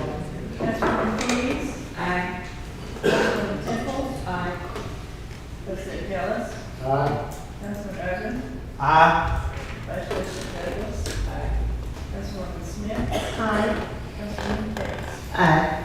Thank you for that, council. Next ordinance to be introduced to you, will be introduced to you by Councilwoman Kay. An ordinance requested by the Planning and Zoning. I'm sorry. An order requested by Planning and Zoning from Tina Ratliff, for the removal of a sign located at 923 South Columbia Street at Magic City Tire, and to removal of a sign located at 923 South Columbia Street at, to install as per submitted the design, a permanent freestanding on premises two-sided changeable message sign across the street from 904 South Columbia Street, Zone C, which is owned by Ms. Ratliff. And I did have opportunity, again, to visit the site at 904, I believe she indicated it might have been 906. And I saw where the particular sign would be going up in front of the church. And she also indicated that she had a visit from our planning, our Mr. Cadero, the code enforcement employee, came out and looked to check to see if there were any types of gas pipes or gas leaks within the city, and everything seems to be admissible. Point of order. Ms. Radcliffe here tonight?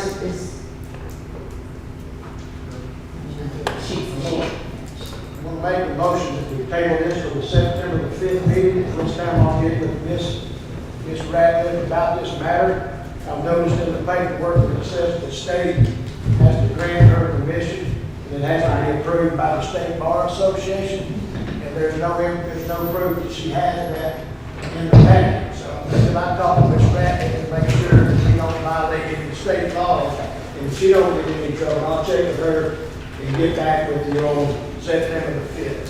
I don't see a problem with it, it's just that the sign has to be approved by the State Bar Association. It's not in here, so I don't know if she got approval or not. She needs to be here too. Yes, I did invite her, I'm not sure where she. I'll get in touch with Ms. Radcliffe sometime this week after this meeting over. I'll explain to her and get her to come on next meeting, September the 5th. Yeah, President, if I may, Ms. Tina did go to the bond meeting, planning and zoning, because I was there. She does have a sign up already. What she wants to do is make her sign larger. And she has started, but she just put the sign up. What she's just doing for advertising purposes, it's gonna be printed on both sides. And she's just changing from in front of the building to the side in front of the church. Yes, ma'am. I understand all that, but also she has to have Louisiana State, a sign approved by the Louisiana State Bar Association. It's not in this packet. I'm not turning her down, I'm just gonna make sure she has what's required. So I have made a motion that we table this till September the 5th. Second. We have a motion and a second. Any discussion from the public on the matter? Any further discussion? There being none, is there any further discussion from our council? There being none, call for a vote by roll call, please. Councilwoman Hughes. Aye. Councilwoman Temple. Aye. President Ellis. Aye. Councilman Urban. Aye. Vice President Douglas. Aye. Councilwoman Smith. Aye. Councilwoman Hicks. Aye. Thank you, council. The next ordinance we had to be introduced tonight, be introduced tonight. Councilwoman Hicks.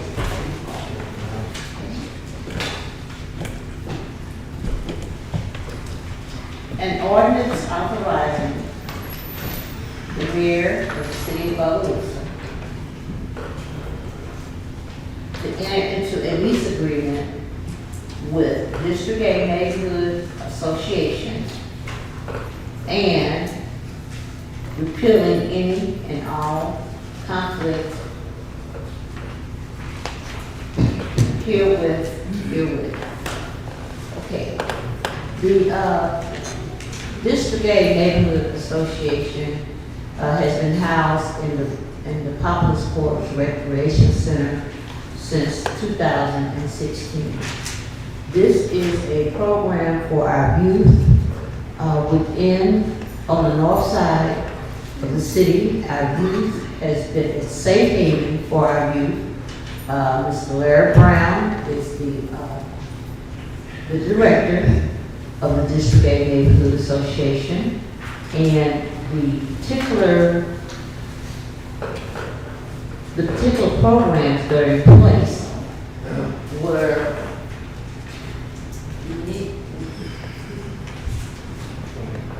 the programs that are in place were, at least the request for proposal was done back in 2016. Mr. Brown has done a tremendous job with the kids, with the children, and we have the parents that are involved as work. Is Mr. Brown here tonight?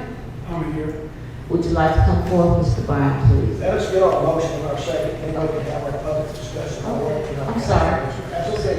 Thank you, ma'am. Okay, so Do we have a motion on this particular ordinance? Case is introduced to us. I make a motion. Do we have a second? I make a motion. Have a motion and a second. Second. Is there any further discussion? Mr. Brown, is that who it was in this case? Yes. Mr. Brown? Yes, sir. If you come forward, you want to say something about this particular thing this morning, this afternoon, but sir.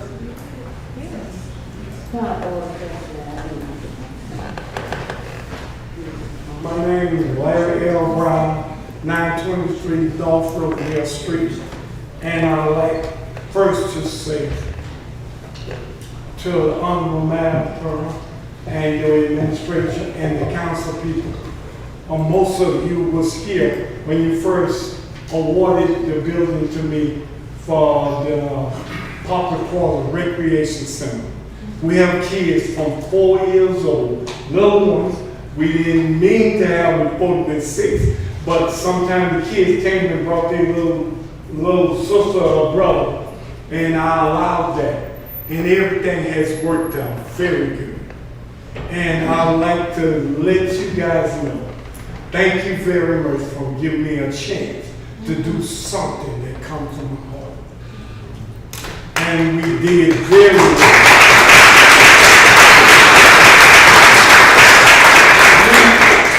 Been in action for 5 years.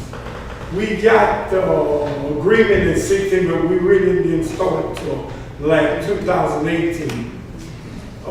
We got awarded equipment from John Bell Edwards Minority Recreation under Mr. Rudy Macklin. He gave us all equipment: volleyball, basketball, croquet, soccer, stuff of that nature, a lot of stuff. We put it in the store, we bring it out as the kids request. We have ping pong table, little kids bowling and stuff of that nature. And we also have what they love very much, hoverboards. They can get in the hoverboard and ride all around the big building. And it's safe haven. If they fall, it's on the carpet. And I'll be at Walmart. The greatest feeling you can have when little kids call me, Mr. Larry, is the rink open today? Yes, it is. Their parents drop them off. We there to watch them. Thank you, Ms. Kate, for all you have done. And your support, and you even put in your own funds. We haven't had any grant. But it's amazing how the Lord let us go through and do all these things without even being funded. We've been there 5 years. We got some donations from the John Bell Edward up to $40,000 for a couple of years, and for 3 whole years, it's just been my retirement, Ms. Kellenham and personal people, even Ms. Smith gave us donations. It's amazing when people come and give you a little donation. And the greatest thing we do have for the kids, from 4 years old all the way up to Ashley Levi, come to the place. 19 quarterback. Mr. Larry, can you open us? We just finished practicing basketball. It's around 9:10. I said, come on up in the night. You got a safe place to come. Nobody bother. And I like to commend the Bogalusa Police Department. And if we have an event, I just call Officer Miller or Officer Troy and say, can you send a car out, pass through? You ain't got to stop. And the kids leave there just before curfew. And they have stopped and said, where you going? We just came from the rec center. From Mr. Larry now. Go ahead on. That is the greatest thing that I wanted to do. Thank you, and I thank God once again for giving me that opportunity. These type of things, when you see kids doing good and they smile and they're having a good time, parents drop them off. And sometimes I call and say, you forgot to come pick up your kids. The kids will say, I called my parents, but they didn't because they had fun. But they cannot leave out until I call the kids. Parents, come pick them up. If you can't make it, I'll drop them off myself. Once again, thank y'all for giving me that opportunity. And I'm looking forward for another 5 years.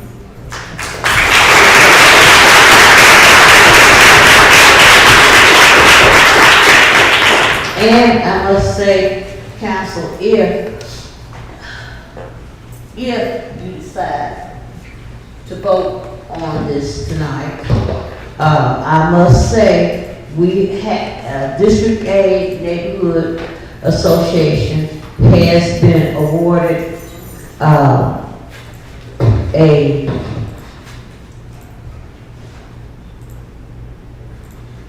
they've been awarded, I'm sorry, everybody just got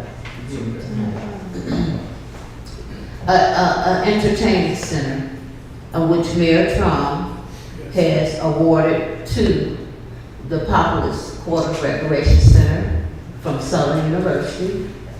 And we'll look forward to that if this passes tonight.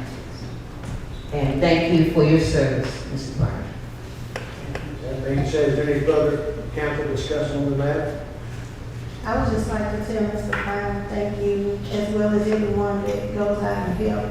And to Mr. Thomas Cakes, who's not here, I would like to thank him too, because it's been many of days that him and Mr. Brown will actually have to transport the kids home.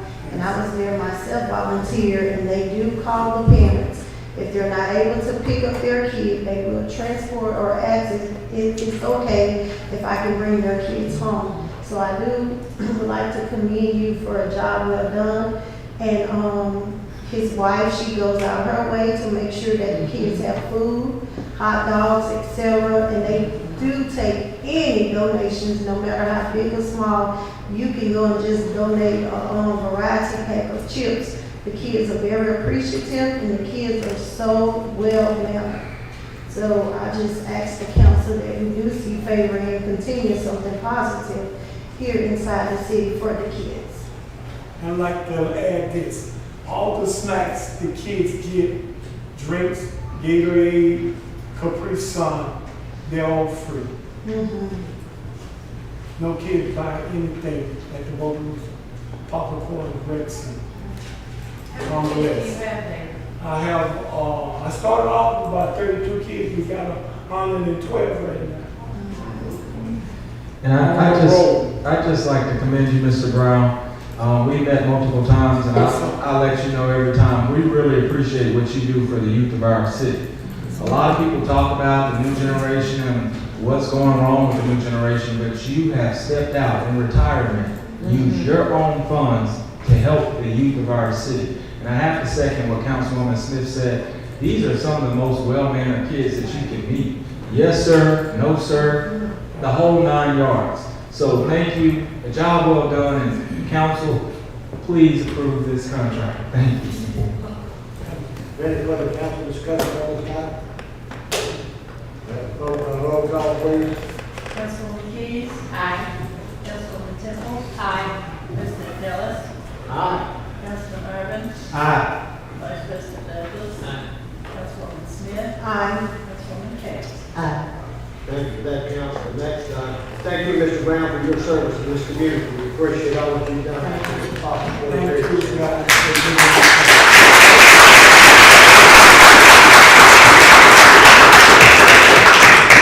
The next ordinance we have is introduced by Councilwoman Temple.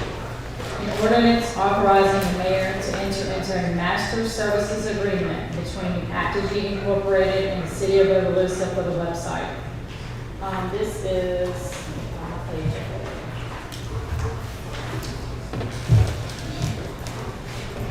There is a one-time upfront cost for $15,000 for the website and mobile app development, and for the migration of pages and documents, and for the initial training. And then there's an annual fee of $7,050 for the publishing platform, website design, and support and maintenance.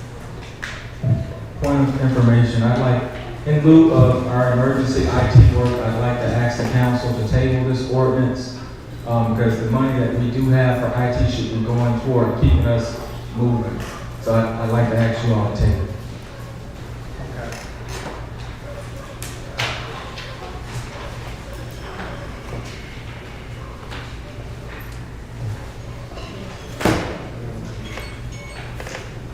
Do we have a motion to table it?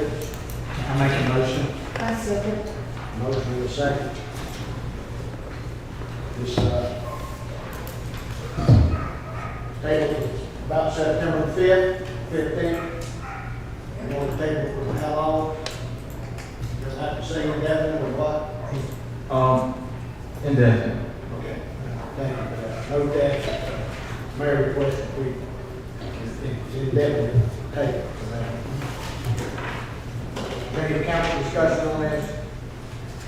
The being over for the council discussion, meeting. Have a vote by roll call, please. Councilwoman Keys. Aye. Councilwoman Temple. Aye. President Ellis. Aye. Councilman Marvin. Aye. Vice President Douglas. Aye. Councilwoman Smith. Aye. Councilwoman Hayes. Next ordinance we have is introduced by Councilwoman Smith. An ordinance setting the cost of rental inspections. The purpose of this ordinance is to establish a reasonable fee for rental inspections included within the city of Bogalusa.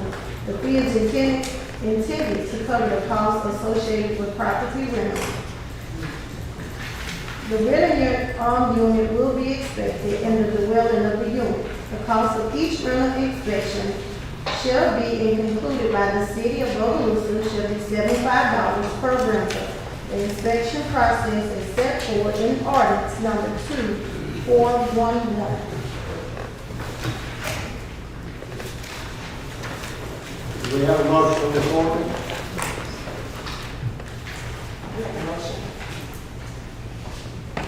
I second.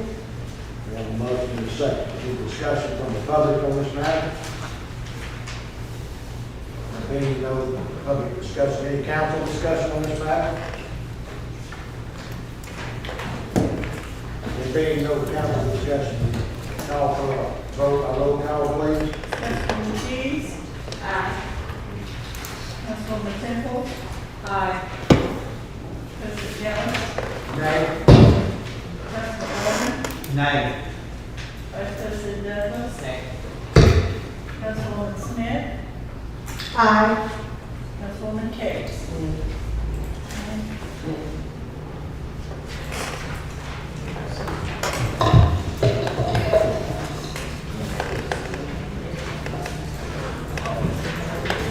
Well, I vote. That's going to conclude the business meeting for tonight. Let's go with the council first and have to move. We're going to move to our public participation. The first example we have, I'm not trying to butcher your name now. I can't read it right. This is Lejeune. Hello, I'm Skylar Johnson. I'm the majority owner of Lejani's Pest Control and the CFO. Can you hear me? Is this better? Give me your name again. My name is Sky Lejani. I'm the majority owner of Lejani's Pest Control and the CFO. I'm here tonight to address the council because my company has been providing the mosquito abatement services for your city for the last 4 weeks, which may come as a surprise to some of you because I received a surprise yesterday to find out that a man by the name of Virgil Alfred Rayford was impersonating a city official. He told my employees and managers that he was the officer of public works here at the city of Bogalusa. And he solicited us to present a bid with our insurance information and all of the information on our employees and our trucks and our ability to provide the abatement services here for your community.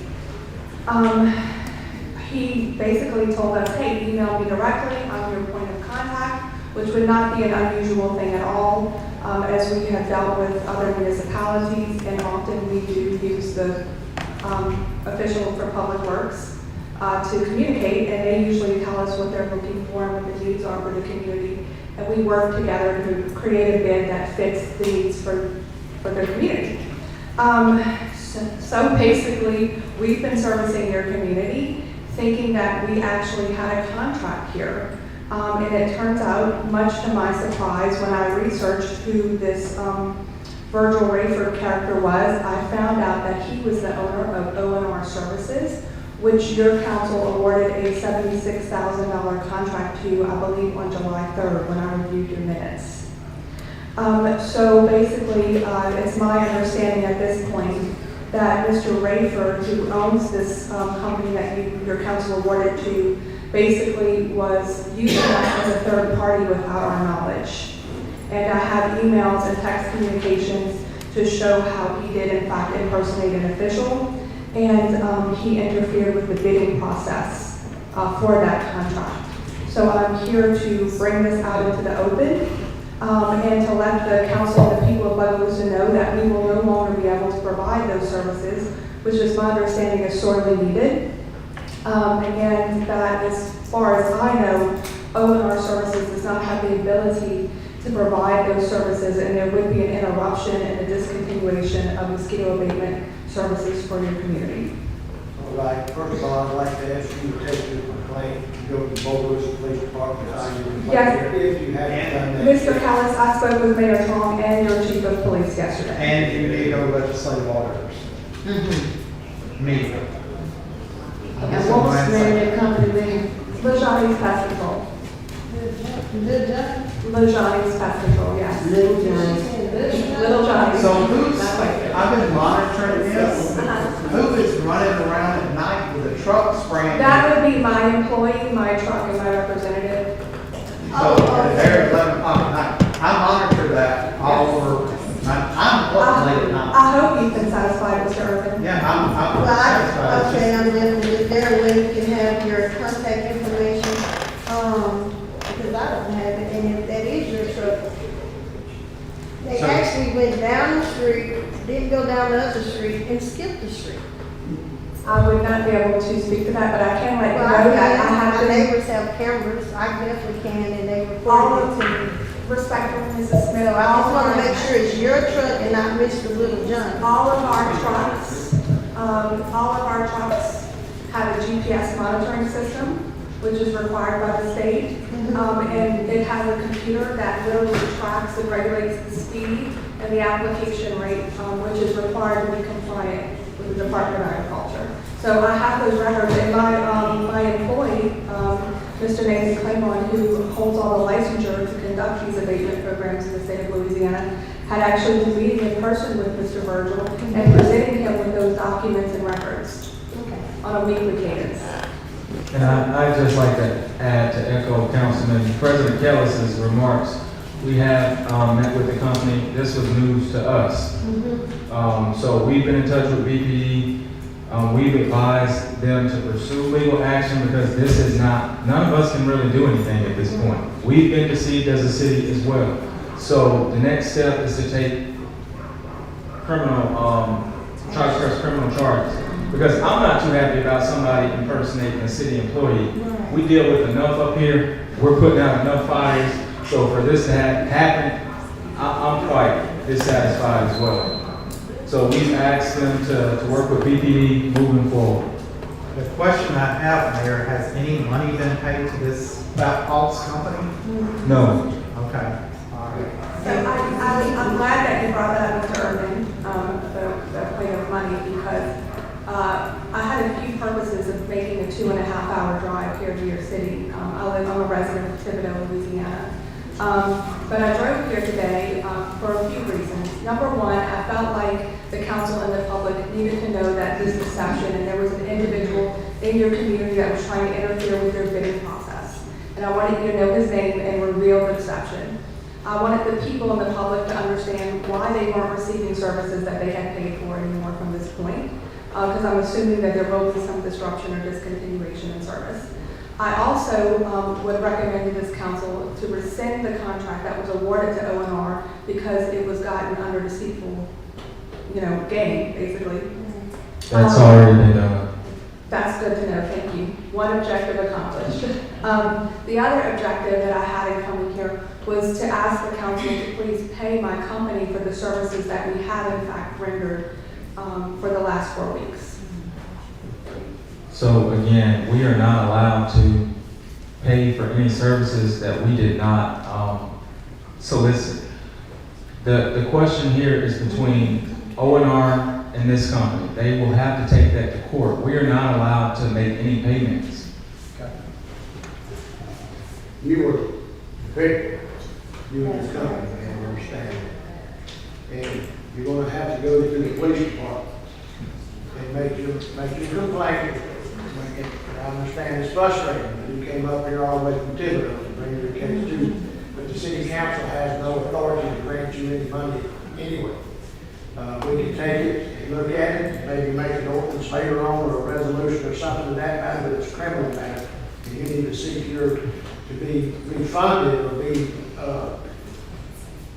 to have your, be satisfied. You need to go to the police department, make your complaint, do an investigation, and then you'll have to go through the process and get the courts will award you your money.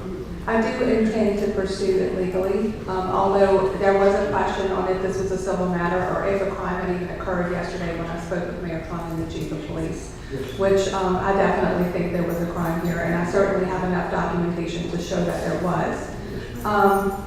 My next question to the council is, if the contract has been rescinded, who will be responsible for taking care of your city moving forward? Will you bring it up for another bid? And at that time, if my company was to rebid, and if you have in fact found my work satisfactory for the last 4 weeks, would I have the opportunity to be paid for the services I have rendered up to this point? That would be a matter you have to take up with the administration. The mayor, his administration. I'll tell you something, this is a tedious matter. And I want to tell you something, I cannot, because we have a public sitting here, because it is a legal matter. Really, I didn't know it was going to escalate to this tonight. It's a civil matter, but also you're wanting to be reimbursed for your services. There possibly been other state laws broken by spraying the chemicals and all that. I mean, but you spray and you were in holder of the license, correct? I'm 100% compliant, and the council should know there's a very small handful of people within the state that hold the licensure to be able to provide these programs. I was very surprised that O&R Services was awarded this bid. And I guess my other question was, did the council or did Mayor Tron understand that he was not qualified, and was he aware that there was going to be a third party involved or a subcontract? And this is a matter because I know our city attorney I know he knows some civil laws, and I don't want to overstep my authority. But I will tell you something. You need to go. I'm going to spell it out like this. You need to go to the fraud department at the legislative order and ask to speak to the fraud department, not a local person. The fraud department will get that guy. And I will promise you, they will do the legwork, and they will send the people to arrest them and make sure you get restitution for however that is handled. But I will tell you, Mayor Strong's right. There's nothing we can do here tonight. Now, if you want to go through our bidding process, we have to start over from fresh, then those services will be paid from day one when you start that new contract. But yeah. And I also would like to advise you, when you go to the fraud department, because it is your business and you're fighting for your business, don't just speak to the receptionist. Sit there and wait for the owner or the supervisor over the fraud department. You want to take it all the way up to the top to let them know that you mean business and you're serious about your business. That's correct. Contact Mr. Roger Harris, the legislative officer of fraud. If you call the main number, they'll be sure to transfer you to him or he'll get back. And then just tell them you want to take it all the way to the top, like you're not trying to lower their position, but this is something that you want to be done immediately. And I'm glad to know that your system does have a GPS monitor on here, because we have a list of people, and you were on our list for in the morning, as well as the trash company here. That's just, and this is a whole nother ball part. Just throwing people trash can down, leaving trash, not picking it up. The citizens have contacted me to come to their house to look at it on video footage. In this case, both. where they're just throwing the trash, not picking it up on, and people are catching that on their camera. And like I stated, the lady did show us, went down, turned, and missed the whole street. So we just want to make sure we people are can provide doing records their that have very much sufficient records, licensure, and insurance to show that my company provided services. Although I think it's a neat point of this to talk about what street I went down when I didn't even have a contract, and I'm not going to get paid. At least it sounds like that, even though I'm sitting before this council. So I do agree with Mr. Callis that I was a victim of a crime and a con. But I also want to say that the people of Bogalusa, and it seems like it's a lovely town, and I was so touched by Mr. Brown and his service and the wonderful appointment of your fire chief. They are victims because they will not receive the services that their tax money paid for. And their children are going to get bit by mosquitoes, and they're going to be at risk for encephalitis now.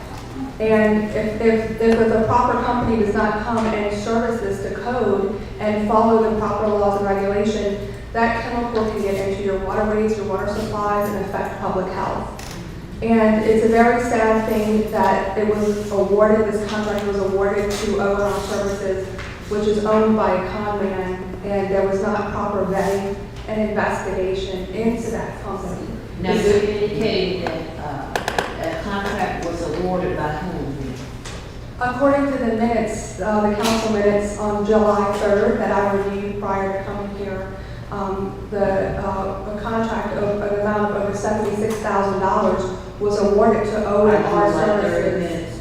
Yes, and the owner and the sole owner of that LLC, which was expired by the Secretary of State's office, it was not in good standing, is Mr. Virgil Rafer, who was the man who impersonated the Director of Public Works and interfered with the bidding process.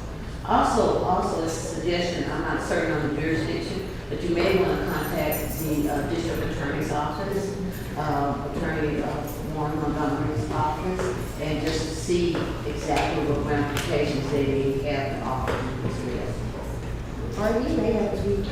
So, we may have to pay. has Virgil Raker ever worked with your company? He has never worked for my company. He has met with my employees, managers, and representatives, and basically, as stated, told them that he was an employee and the Director of Public Works for the city of Bogalusa. And I have many emails here and text communications where he was sending me information with the city of Bogalusa seal on it.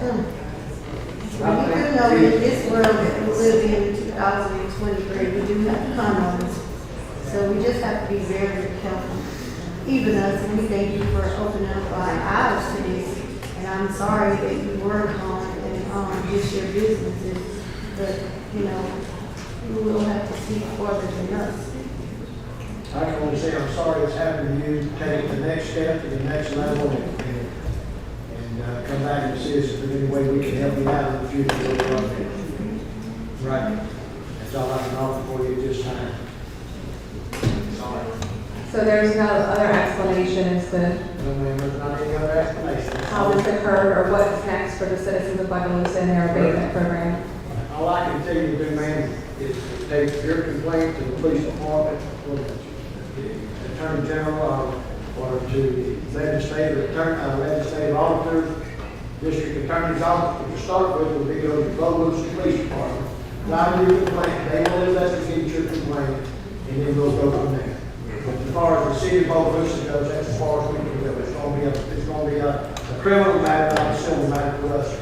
You might go to file a suit against the city and involve everybody involved, and get everybody involved, and let the judge decide what the small claims court or something like that would give you money. But as far as that goes, that's all I can offer you tonight, man. And I hope you'll safe trip back home. That's going to conclude part of this meeting. Thank you. Next person I have up to be Mr. Henry Rager.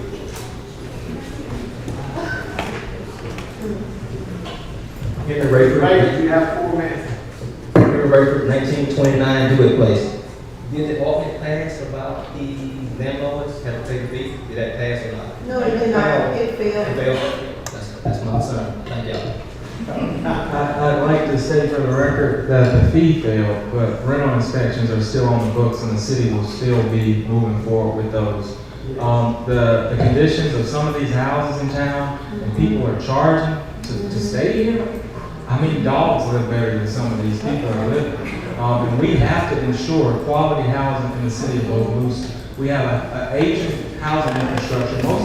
Most of these houses are Milltown houses from the 50s and 60s that have had minimal updates. Hey, let's slap some new paint and throw down some new linoleum and hey, come on, open for rent. So we have to stop this and raise the standard of living in our city. So while the fee did not pass, rental inspections will still be moving full-fledged ahead. Okay, well, can I say one more thing? Well, I checked like cities like Maryland and DC, and they do inspections every 2 years to make sure the house are livable. You know, like no lead paint, the smoke detector working, like the fire chief can go in, it's on fire, no exposed wires, things in that nature. But the inspection is, I understand what you're saying here, Tony, that we need to be up to standards. I don't want nobody to come in my house and fall through the floor. I don't want it. So I understand. And as a landlord, we don't want to, we provide houses, we pay high taxes and fees and everything. And what we do, we use our own money and we try to get these people somewhere to live if they can't afford their own houses. So moving forward, hopefully, we're going to move forward and all be together. And that's one of the things that you want to look at inspections. I'm okay with that. I'm okay with that. Yes, sir, I appreciate that. And we're not coming in and say this is out of code or that's out of code. We just want to make sure that they have the basics, that we don't have any holes in the floor, the walls are intact, that sort of thing. So we're not coming in to be boogeyman and say, oh, you can't rent this until this, and this. We just want to ensure proper living and sanitary living conditions for our citizens. I'm good with that. Thanks, sir. Thank you. Thank you, sir. Richard Martin. Richard Bristol.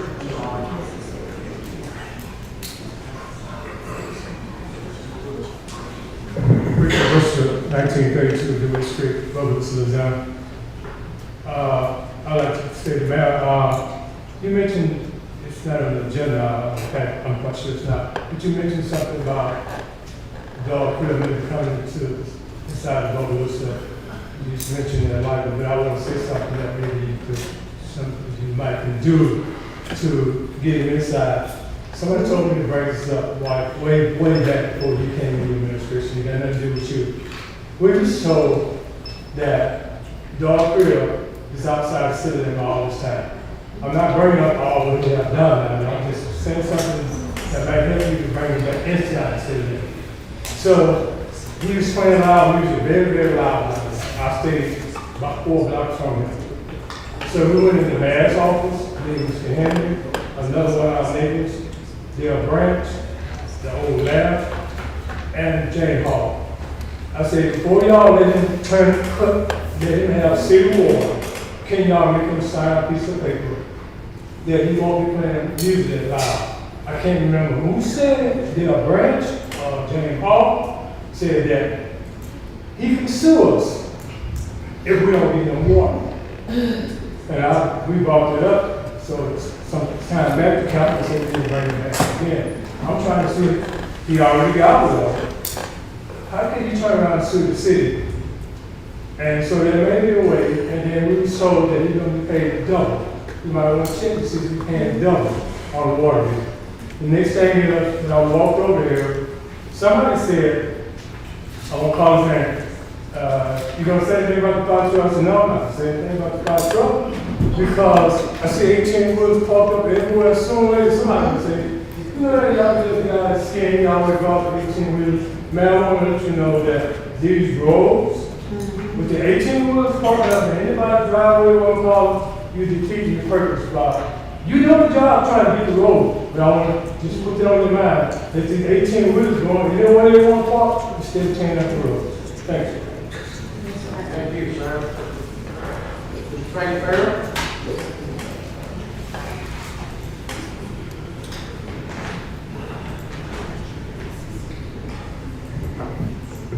Frank Farrell, 1931 Dewey Place. I'd like to congratulate the mayor and his staff Public Works Director, Mr. Patterson, and the Code Enforcement Officer, Mr. Kadaris, and his kind of work with him. You all doing a good job. I appreciate what y'all doing. I asked y'all to take care of some business on Deepwood and Southern Drive. Y'all see y'all got cleaning that property up. I'm loving it. So we got more people that we got to get on. So if y'all need me to give y'all some addresses, just call on me. I am sick of this filthy place. And if everybody else, if y'all can take it, I don't understand how you take it. Because I can't take it. So get on board with me, please. Everybody knows the Citizens Council, everybody, get on board. Thank you.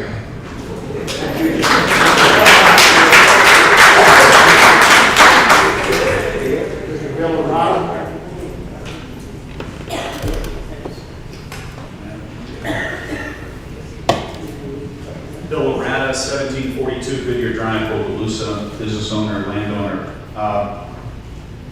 I need some guidance from the council. On August the 8th, an alleged public meeting took place at City Hall concerning Christmas in the park at 8 o'clock in the morning.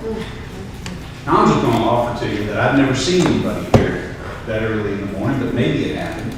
They allege it happened in a letter they sent out August the 11th, removing all of the volunteers from a volunteer board, Mr. Dempsey. One of whom, without whom, we wouldn't have a Christmas in the park. Colonel Robert Miller, U.S. Marine Corps, deserves way more respect than you're giving him there, and you should make it happen now, not tomorrow.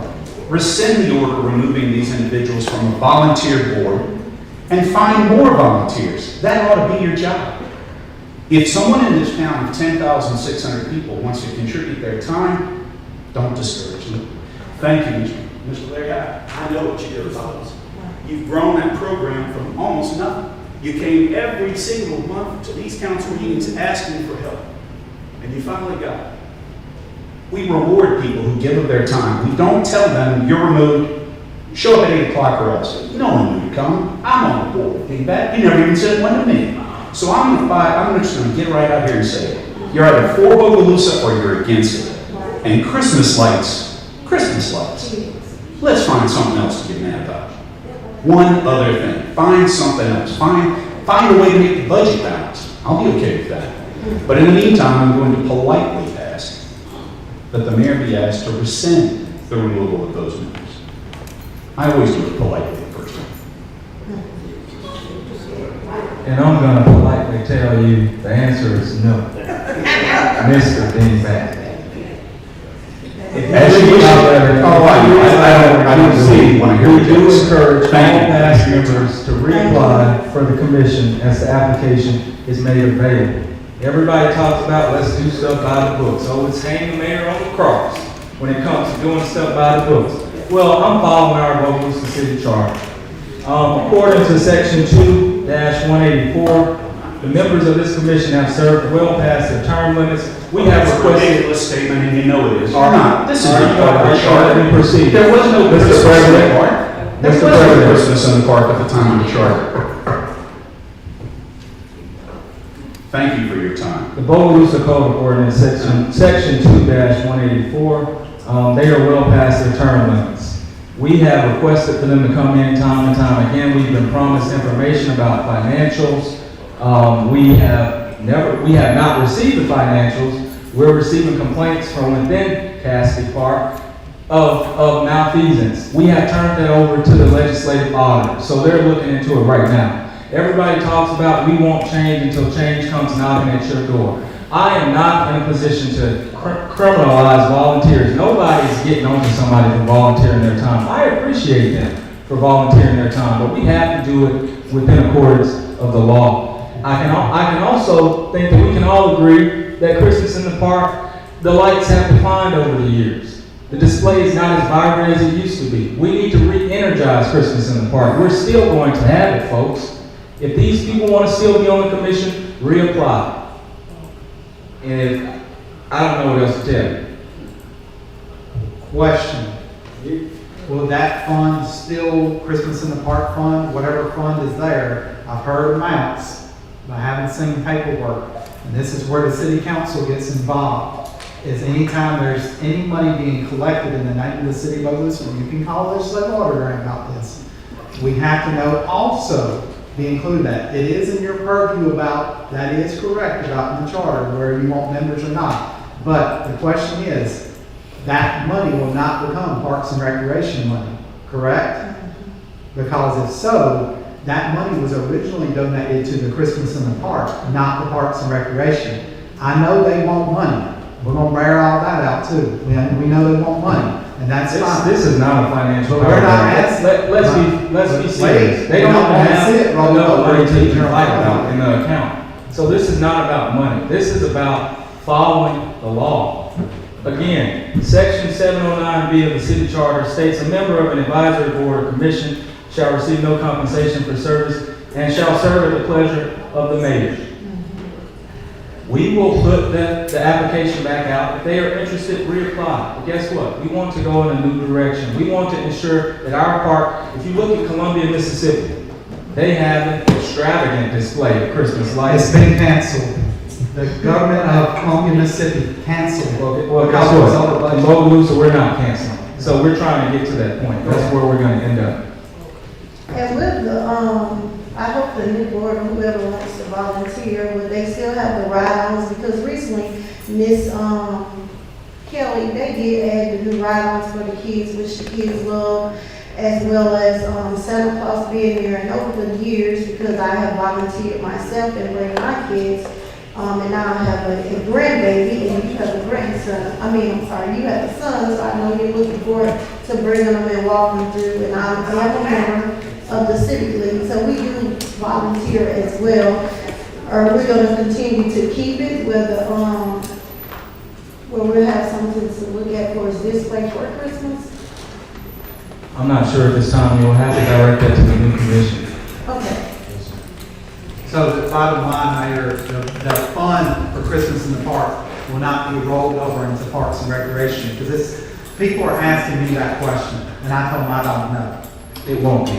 Okay, so it will be used solely for Christmas in the Park, whatever that fund amount, and the council, in a public meeting, is hereby requesting, like you, we would like to see what funds are in that particular account. And where can they pick up the application from? Where they pick up every other application for And where's commissions that? in my office. Mayor, if you go ahead with your administrative remarks, sir. Yes, sir. 2 simple remarks tonight. We had a water main break off of Highway 21 that left us down for a number of hours. Water has been restored. And then we have Meet the Jacks tomorrow at 6 p.m. in front of the auditorium at VHS. I'm encouraging everybody to come out. Football is something that unites everybody. Dingbats, dignitaries alike. We all love Bogalusa High School, the Bogalusa High School Lumberjacks. So please come and support them. These kids are doing something positive. They're putting our city on the map for something positive. So let's get out and cheer for them. Thank you. Thank you, Mr. Mayor. Council, discussion. Ms. Gloria Gates. I want to thank everyone for coming out tonight. Thank you for your continued prayers. Thank you for your comments on tonight. And Miss the pest control lady on our she left already? Okay, well, for the record, I'll be going back and reviewing July 3rd minutes. I don't think we had, because 4th of July, it was over the 4th of July weekend, so I don't think we had a July. Did they report 4th of July? Okay, well, She said July the 13th.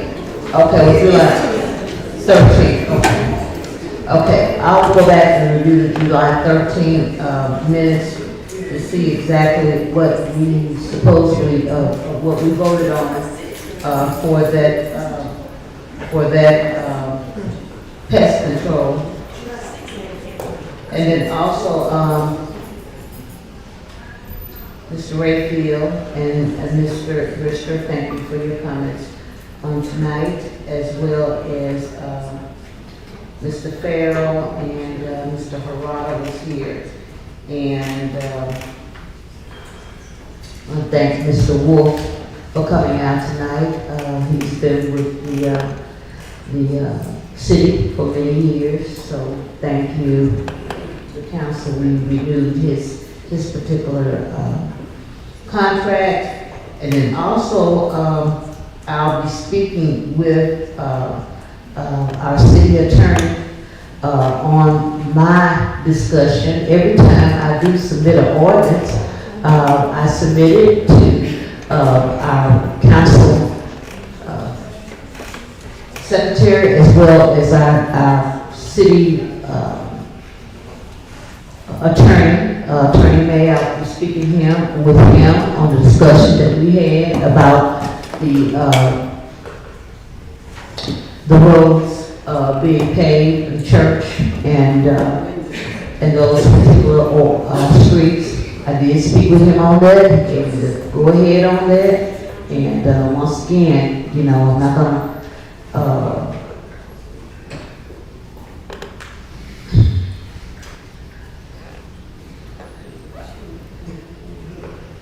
just try to be in check. And that's all I'm gonna say, everyone. I'm not gonna disrupt everyone's the great meeting that we have today. Thank you, President. Thank you, Ms. Gates. Ms. Smith? I would like to take this time to thank everybody for coming out, taking time out your busy schedule, and just being a part of the city. For those who can volunteer, I ask that you volunteer. Help Mr. Larry, help the Christmas in the park stay alive. Let's just try to be more respectful towards one another. You know, sometimes we do forget that as kids we were taught to respect our elders, and it goes a long way. Even in the Bible, Jesus tells us to be obedient, and he doesn't put an age bracket to that. So, and recently we had a tragedy where some young kids lost their lives, so let's remember to keep their family lifted in prayer. Our bereaved families, let's continue to pray for our church families, for our neighbors, for our friends, and let's just try to do the right thing. Do what's in your heart. Do it sincere. And if you can't say something positive, I would advise you, don't say nothing at all. Thank you, Mr. Donald, for being a person who not only cares, but a person who's patient, a person who listens, and willing to help in any aspect. It takes courage to be a leader. And with being a leader, it takes courage to have a listening ear, to listen to your staff. And when you get a position, don't think you're better or higher than anyone, because we all had to climb that ladder. So I would just like to say that we must be more respectful towards one another and be more kind to each other. And that's all I have to say. Thank y'all, and be safe, and may God bless each and every one.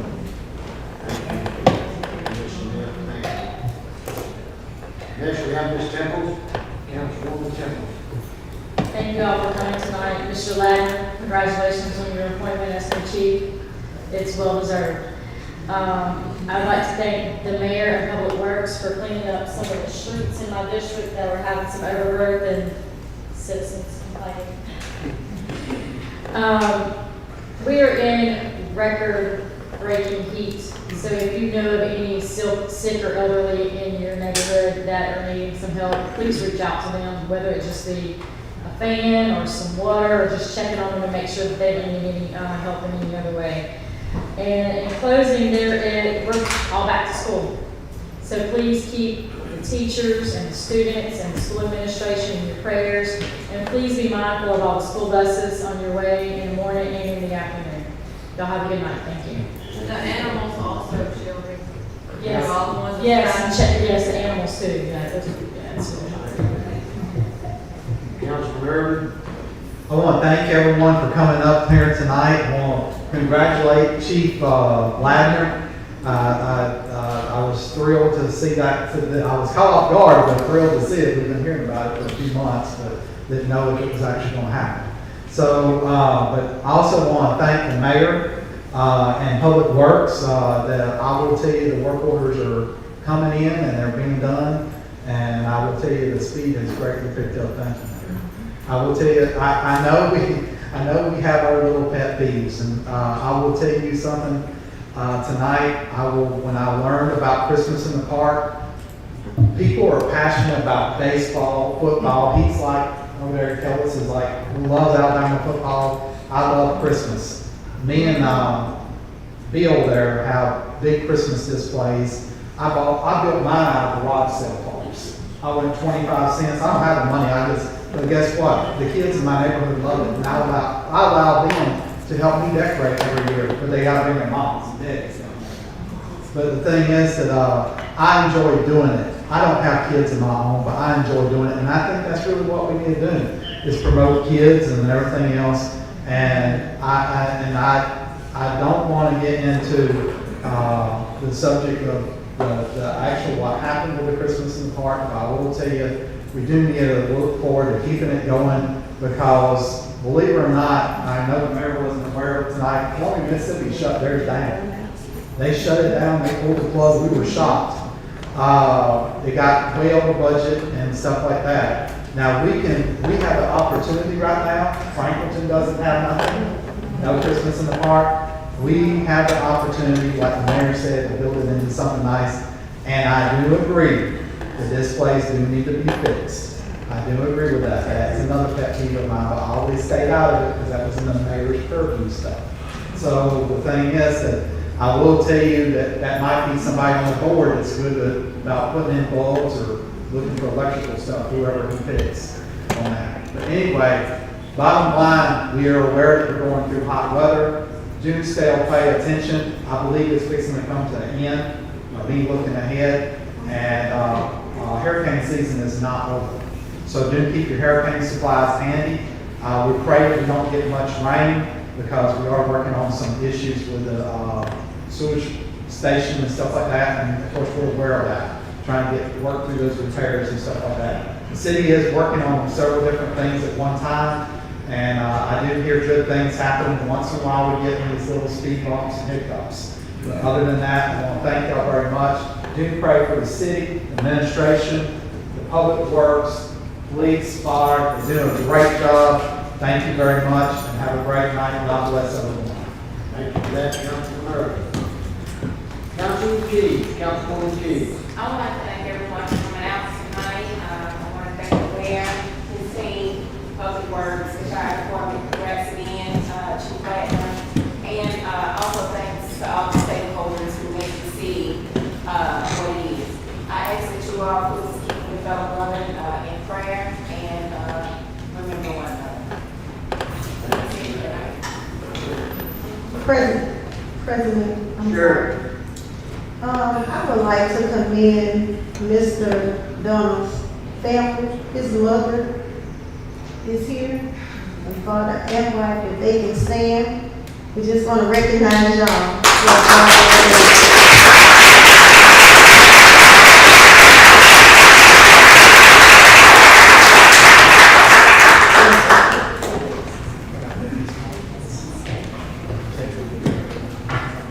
Y'all be safe going home. Thank you for coming. And those of you who pray for this city.